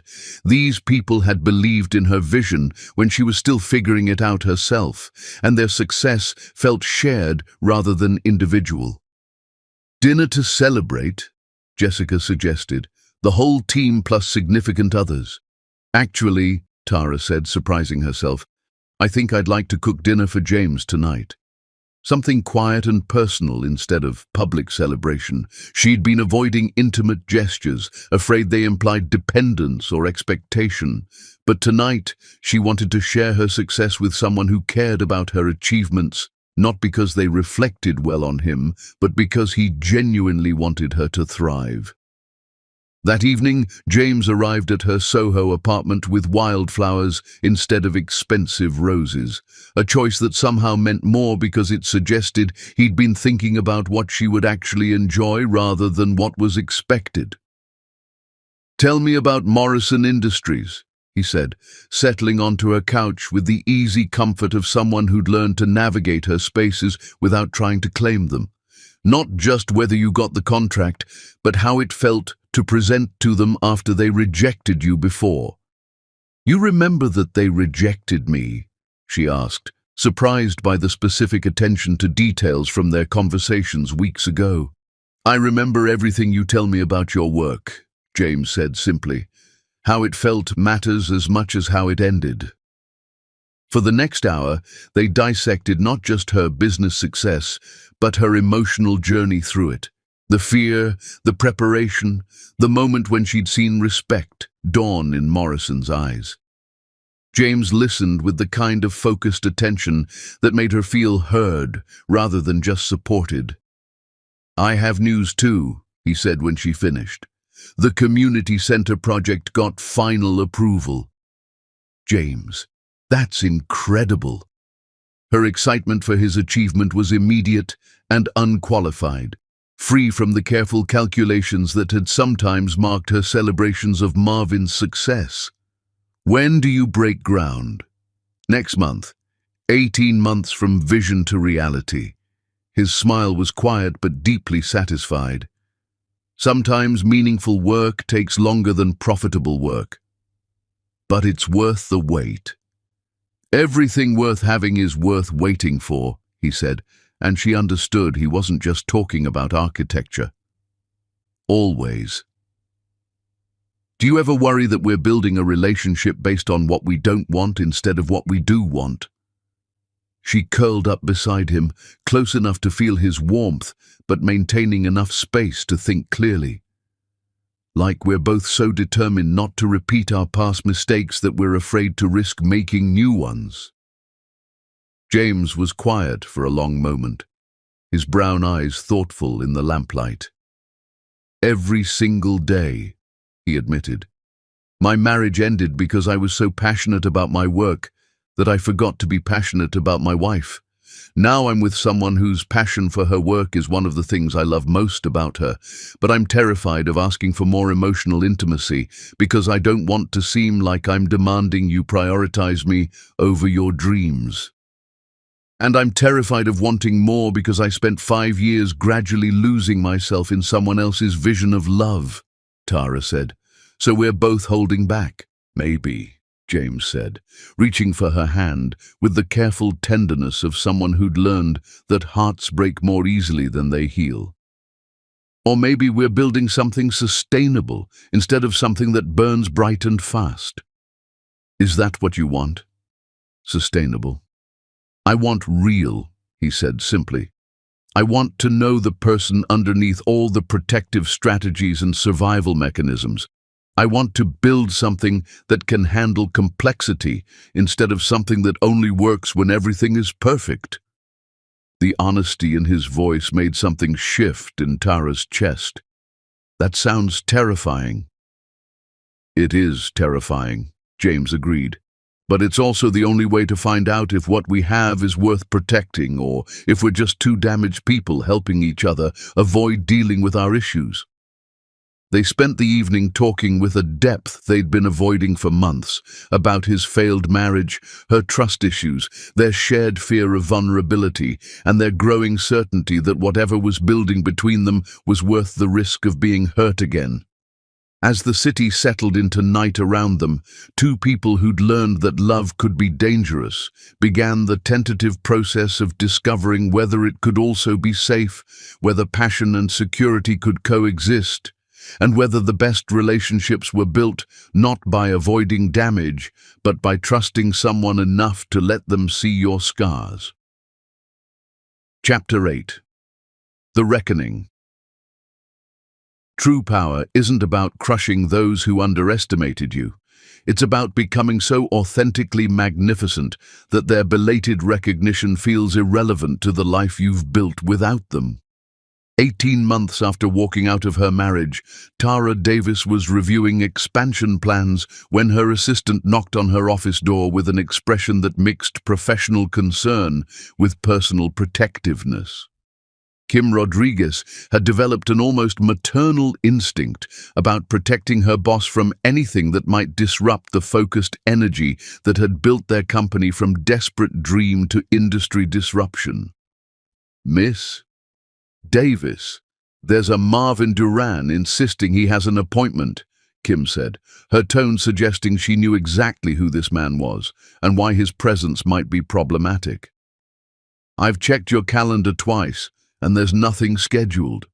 Tara's hands stilled on the financial projections that showed Davis Creative Solutions had not only survived its rocky first year, but was now generating revenue that exceeded her most optimistic forecasts. 18 months had passed since she'd heard Marvin's voice, since she'd blocked his final desperate attempts to contact her. She'd assumed he'd finally accepted that their marriage was irretrievably over. "What did you tell him?" she asked, proud that her voice remained steady despite the adrenaline suddenly flooding her system. "That you're in meetings all day, and he could schedule through proper channels like everyone else. He said he'd wait." Kim's disapproval was evident. "Should I have security escort him out? You don't owe him access to your time." The protective loyalty in Kim's voice reminded Tara how much her life had changed. She'd surrounded herself with people who respected her authority, supported her vision, and would defend her interests without being asked. The woman who'd once molded herself around her husband's needs had built a team that adapted to her leadership style instead. "Send him in," she decided, "but give me 5 minutes to prepare." Alone in her office, Tara surveyed the space she'd created as a monument to authentic success. The walls displayed awards for campaigns that had changed how entire industries talked to their customers, photographs of non-profit events where her strategies had raised millions for vulnerable populations, and artistic pieces from local creators she'd commissioned specifically to support emerging talent. This wasn't just an office, it was proof that you could build something meaningful without sacrificing your values or your identity in the process. When Marvin entered, Tara's breath caught despite 18 months of emotional preparation. At 33, he still possessed the kind of presence that commanded attention, but something fundamental had shifted in him. The arrogant confidence that had once been magnetic had been replaced by something humbler, more uncertain. He looked like a man who'd learned expensive lessons about the difference between having everything and appreciating anything. "Hello, Marvin," she said, her voice professionally cordial as she remained standing behind her desk, a position that maintained both literal and metaphorical distance. "Tara." He stopped just inside her office, clearly overwhelmed by what he was seeing. "This place is incredible.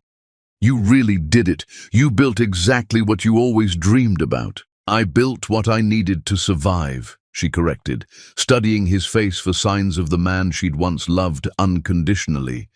"Dreams were a luxury I couldn't afford after my life imploded." "I know I'm the reason your life imploded," he said quietly, the words coming out hesitant and broken. "I know I have no right to be here, but I had to." He stopped, running his hands through his hair in frustration. "Christ, I used to be good with words." "Take your time," she said, not unkindly. "I needed to see you. To try to explain, even though I know explanations don't fix anything." He looked up at her, and she could see him wrestling with admissions that clearly cost him. "The truth is, what I did to us, it wasn't really about her. It was about me feeling like I wasn't what? Wasn't good enough for you," he said finally, the words rushing out like he was afraid he'd lose courage if he didn't say them immediately. "There. I said it. I felt inadequate next to your brilliance, so I went looking for someone who would make me feel superior instead of challenged." "Painful how?" Tara asked, genuinely curious about his psychology rather than moved by his compliments. "Because it forced me to confront the truth about our marriage," he said, his voice growing stronger with honesty. "I didn't leave you because you weren't enough. I left because you were too much, too brilliant, too accomplished, too everything, and I felt inadequate in comparison. So I went looking for someone who would make me feel superior instead of challenged." The confession was more insightful than anything he'd offered during their marriage, but it came 18 months too late to matter. "And did you feel superior?" "For about a week," he said with bitter self-awareness, "until I realized that feeling superior to someone you don't respect is just elaborate loneliness. Elisha was beautiful and exciting and everything I thought I wanted, but she never challenged me to be better. She just reflected whatever version of myself I wanted to perform that day." "What happened between you?" "Reality," Marvin said simply. "We were both using each other to avoid dealing with our actual issues. She was using me for financial security, and I was using her to feel like the dangerous man I used to be. But neither of us was actually becoming anything. We were just existing in a fantasy that got more expensive and less satisfying every day." Tara processed this information with the analytical skills that had made her one of the most sought-after marketing strategists in the city. "When did it end?" "Officially? 6 months ago, when she started seeing someone else. Another wealthy man who could give her what she needed while being less complicated about it." His smile was rueful rather than bitter. "Unofficially? It ended the first morning I woke up next to her and realized I felt more alone than I ever had in our marriage, even during our worst moments. And what do you want from me now? Absolution, forgiveness, permission to feel better about the choices that destroyed everything we built together. I want you to know that you were right about everything," he said with the humility of someone who'd been comprehensively wrong. "About our marriage, about what real love looks like, about the difference between partnership and performance. I want you to know that I understand now what I was too selfish and immature to see then." Which is what? That excitement isn't the opposite of love.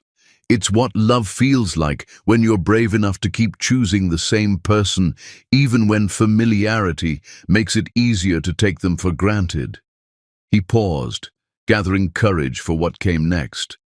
"And that the most dangerous thing I ever did wasn't sleeping with another woman. It was convincing myself that being grateful for love was somehow less valuable than being desperate for it." The insight was profound enough that Tara felt a flicker of the intellectual connection that had first drawn them together. But intellectual compatibility wasn't enough to rebuild trust that had been demolished by betrayal. "I'm glad you learned those lessons," she said sincerely, "but learning them cost you everything you claimed to value most. Some education is too expensive to be worth the price." "I know," he said quietly. "I'm not here asking for another chance. I'm here because I needed you to know that your love wasn't wasted on someone too stupid to appreciate it. It was the most valuable thing I'll ever receive, and I destroyed it because I confused abundance with limitation. Why does that matter to you? My opinion of whether your regret is sufficient? Because you were the best part of my life for 7 years, and I need to know that you don't hate the memory of loving me." The vulnerability in his voice reminded her of the man she'd fallen for, not the successful mogul, but the uncertain boy underneath who'd always needed more validation than he'd been comfortable requesting. But sympathy wasn't the same as reconciliation, and understanding wasn't the same as forgiveness. "I don't hate the memory," she said honestly. "I treasure what was real about our love, and try not to dwell on what was performed. But Marvin, those memories belong to people we used to be. The woman standing here today wouldn't have married the man who asked permission to cheat, and the man you've become wouldn't have needed that permission in the first place. So there's really no possibility of—" "No," she said gently but firmly. "Not because I'm cruel or unforgiving, but because I've built a life I love with someone who's never made me question my worth. I won't trade that security for the possibility of recapturing something that was never as healthy as we pretended it was." Marvin nodded, accepting defeat with more grace than she'd expected. "Then I hope he appreciates what he has in you. And I hope you never let anyone make you feel like you have to choose between being loved and being yourself." "I won't," she said with certainty that came from hard-won self-knowledge. "I've learned the difference between love that expands you and love that contains you. I'll never accept the second kind again." As she watched him leave through her glass walls, Tara felt something she hadn't expected. Peace. Not the satisfaction of revenge or the triumph of proving her worth to someone who'd underestimated her, but the quiet certainty that she'd made choices that honored both her past and her future. The woman who'd once waited desperately for validation had evolved into someone who generated her own sense of worth and shared it generously with people who'd never asked her to be anyone other than exactly who she was. The reckoning wasn't about Marvin finally seeing what he'd lost. It was about Tara finally understanding that some chapters of your life are meant to end so that better ones can begin, written by your own hand in ink that no one else can erase. But this wouldn't be their final encounter. The man who'd sacrificed everything for momentary desire had one last desperate gamble planned, one final attempt to prove that some love stories could survive even the most devastating betrayal. Whether redemption was possible or justice was absolute would be decided when desperation met the magnificent certainty of a woman who'd learned to author her own happy ending. The final confrontation would test everything both of them had learned about love, forgiveness, and the price of growing into who you're meant to be when the cost of that growth is losing who you used to be. Chapter 9. The Final Choice. The greatest love stories don't always end with lovers reunited. Sometimes they end with someone loving themselves enough to choose the life they deserve over the life they once thought they wanted. 2 years after walking out of her marriage, Tara Davis stood in her elegant Tribeca apartment, watching CNN report on a story that had shocked Manhattan's elite circles. Tech mogul Marvin Duran had liquidated his entire fortune, donating hundreds of millions to domestic violence shelters, women's entrepreneurship programs, and foster care organizations. In an unprecedented move, Mr. Duran has retained only enough assets to maintain a modest lifestyle, the reporter continued, stating that he wanted to support women rebuilding their lives after devastating losses. Tara muted the television, recognizing Marvin's calculated psychology, even in apparent philanthropy. At 32, she'd learned to see through grand gestures to the motivations beneath. Her doorman's voice crackled through the intercom. "Miss Davis, there's a Marvin Duran in the lobby. He says it's urgent and final. Send him up in 10 minutes, she said, needing time to prepare for whatever desperate gambit he'd planned. She'd built more than a business in these 2 years. She'd built an identity that belonged entirely to her. The apartment around her reflected authentic choices rather than compromises, filled with bold artwork, books she'd chosen for herself, and photographs of achievements that were hers alone.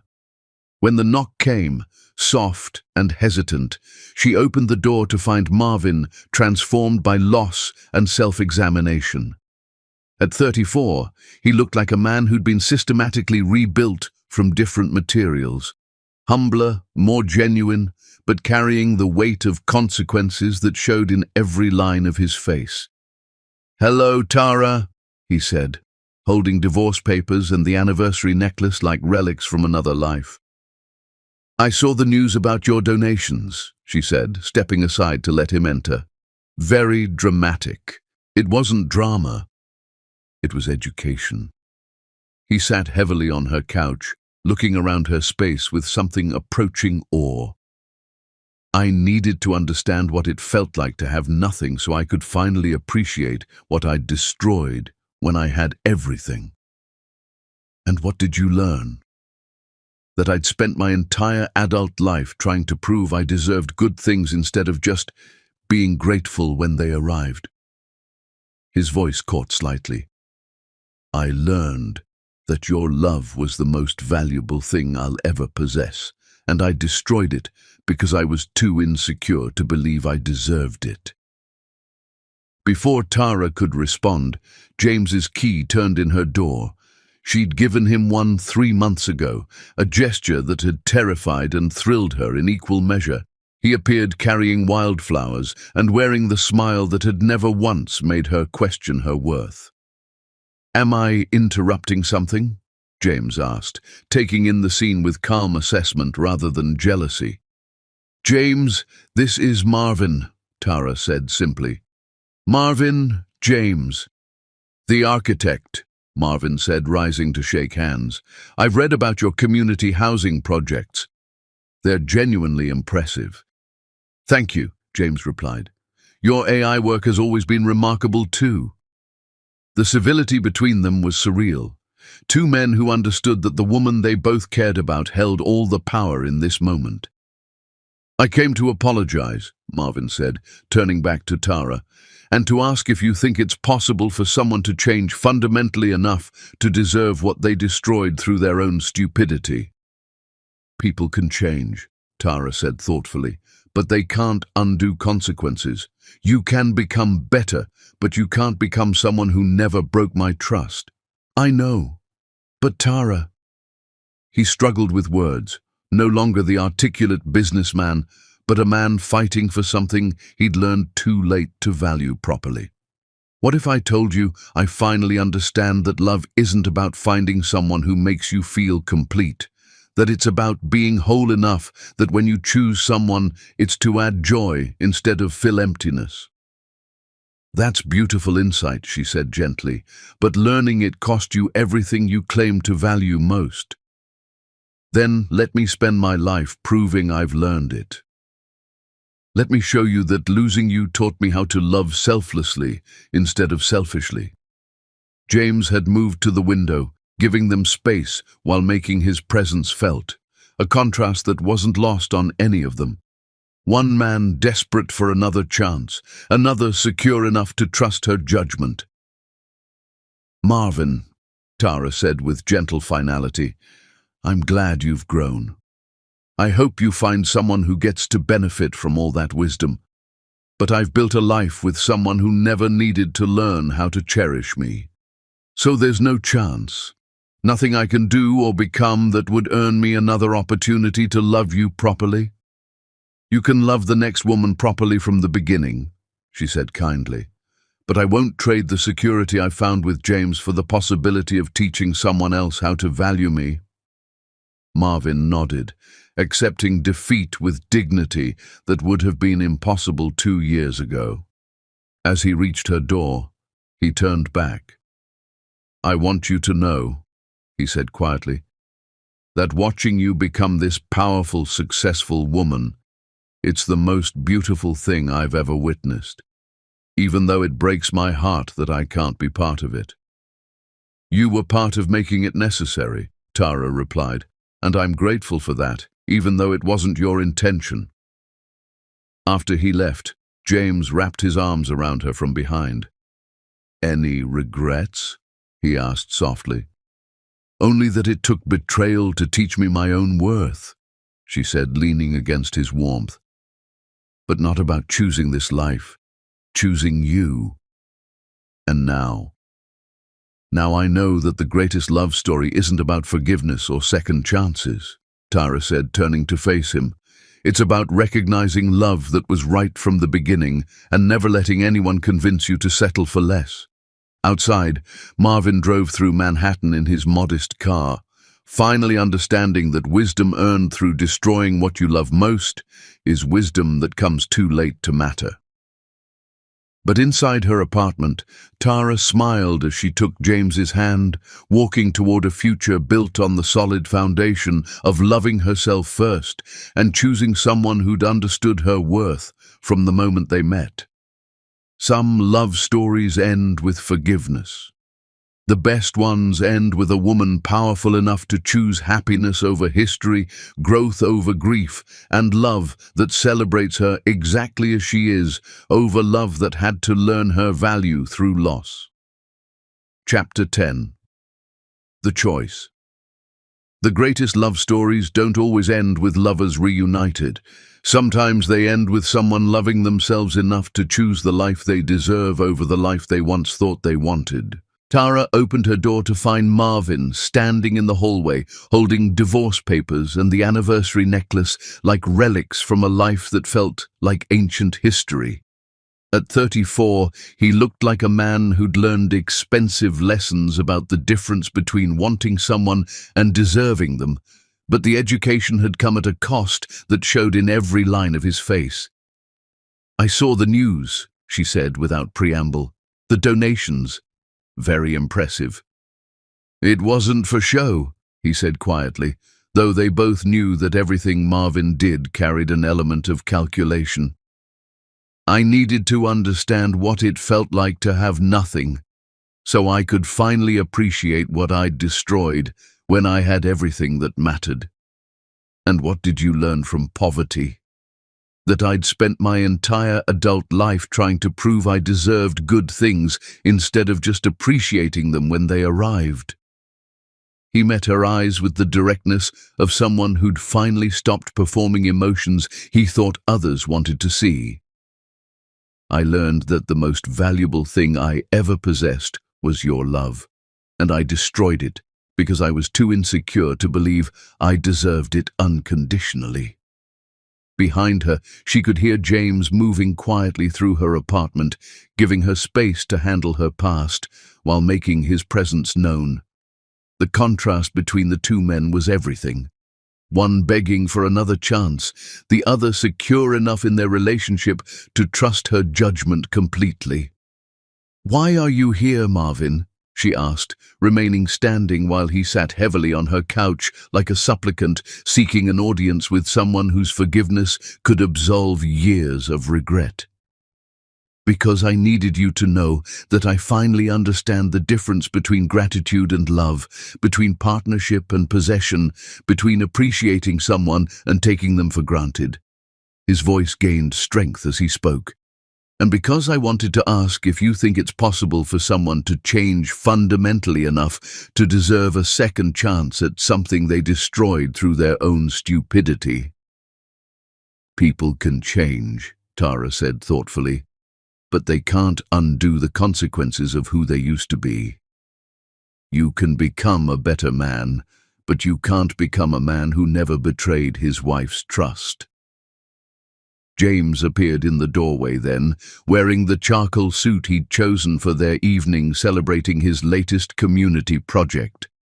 At 35, he carried himself with the quiet confidence of someone who'd built his identity around creating meaningful work rather than accumulating impressive possessions. "James, this is Marvin," Tara said with the calm efficiency of someone comfortable with her past and confident in her future. "Marvin, James." "I've followed your architectural work," Marvin said, rising to shake hands with surprising grace. "The affordable housing projects are genuinely impressive, solving real problems instead of just creating beautiful buildings." "Thank you," James replied evenly. "Your AI innovations have always been remarkable. Even after everything, I respect what you built professionally." The civility between them was almost surreal. Two men who understood that the woman they both loved held all the power in this moment, and that demanding or manipulating would only prove they didn't deserve her consideration. "Tara," Marvin said, turning back to her with desperate honesty, "I know I have no right to ask this. I know I shattered something irreplaceable and spent 2 years learning lessons I should have understood before I hurt you. But is there any possibility that you could consider trying again? Not to recapture what we had, but to build something better from the people we've become." "Based on what?" Tara asked, genuinely curious about his reasoning rather than moved by his desperation. "Based on the fact that losing you taught me how to love selflessly instead of selfishly," he said with raw vulnerability. "Based on knowing now that partnership means supporting someone's dreams rather than absorbing them into your own. Based on understanding that the most dangerous thing I could do isn't cheating on you. It's appreciating you so completely that I never take a single day of your love for granted. You learned to love properly by destroying someone who already loved you properly," Tara said with devastating accuracy. "That's character development, Marvin, but it doesn't entitle you to benefit from the education." "Then let me spend the rest of my life proving I understand the difference between earning love and expecting it," he pleaded. "Let me show you that some people can learn from their mistakes completely enough to never repeat them." Tara looked at this man who'd once been the center of her universe, then at James, who'd never asked to be anything more than a valued part of her expanded world. The choice should have been difficult. Love rebuilt from ashes versus love built on solid ground from the beginning. Instead, it was the easiest decision she'd ever made. "Marvin," she said with gentle finality, "I'm genuinely glad you learned to love authentically. I'm proud that you developed the emotional intelligence you lacked when we were married, and I hope you find someone who gets to benefit from all that growth. But not you. Not me." She moved toward her door, signaling that this conversation was ending. "Because I've built a life with someone who never needed to destroy my trust to learn how to cherish it. I won't trade that security for the possibility of teaching someone else how to love me properly. So this is really the end.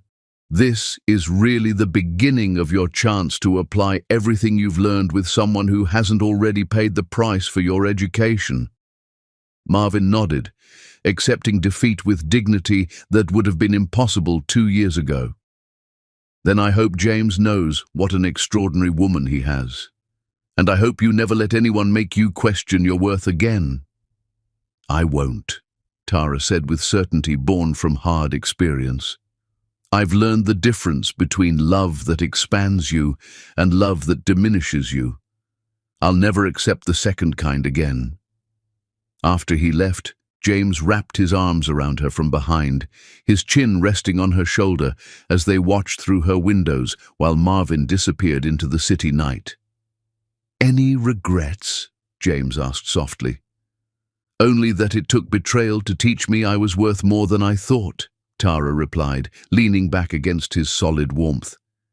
"But not about choosing you, choosing this life, choosing myself first so I could love you better."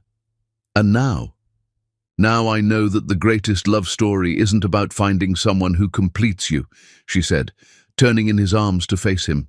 It's about becoming so complete on your own that when love comes, it multiplies your happiness instead of creating it. James kissed her then, and Tara tasted the future on his lips, a future built on mutual respect, shared values, and the kind of love that had never required her to be anyone other than exactly who she was. Outside, Marvin drove through Manhattan in his modest car, finally understanding that some mistakes cost everything and that the price of wisdom is sometimes losing what you could have cherished if you'd been wise enough to recognize its value from the beginning. But in her apartment, Tara Davis smiled as she prepared for an evening celebrating love that had been built instead of rebuilt, partnership that had been earned instead of recovered, and the magnificent discovery that a woman who knows her worth will always choose the person who recognized it first over the person who had to lose her to learn it. The anniversary necklace would find its way to a charity auction where it would fund new beginnings for other women. But the woman who'd once worn it had already discovered that the most precious thing she could ever possess was the unshakable knowledge of her own worth and the wisdom to share her life only with people who'd understood that worth from the moment they met her. Some love stories end with forgiveness. Others end with justice. The best ones end with a woman powerful enough to choose happiness over history, growth over grief, and the love that celebrates her exactly as she is over the love that took betrayal to learn her true value. Tara Davis had written her own ending, and it was magnificent.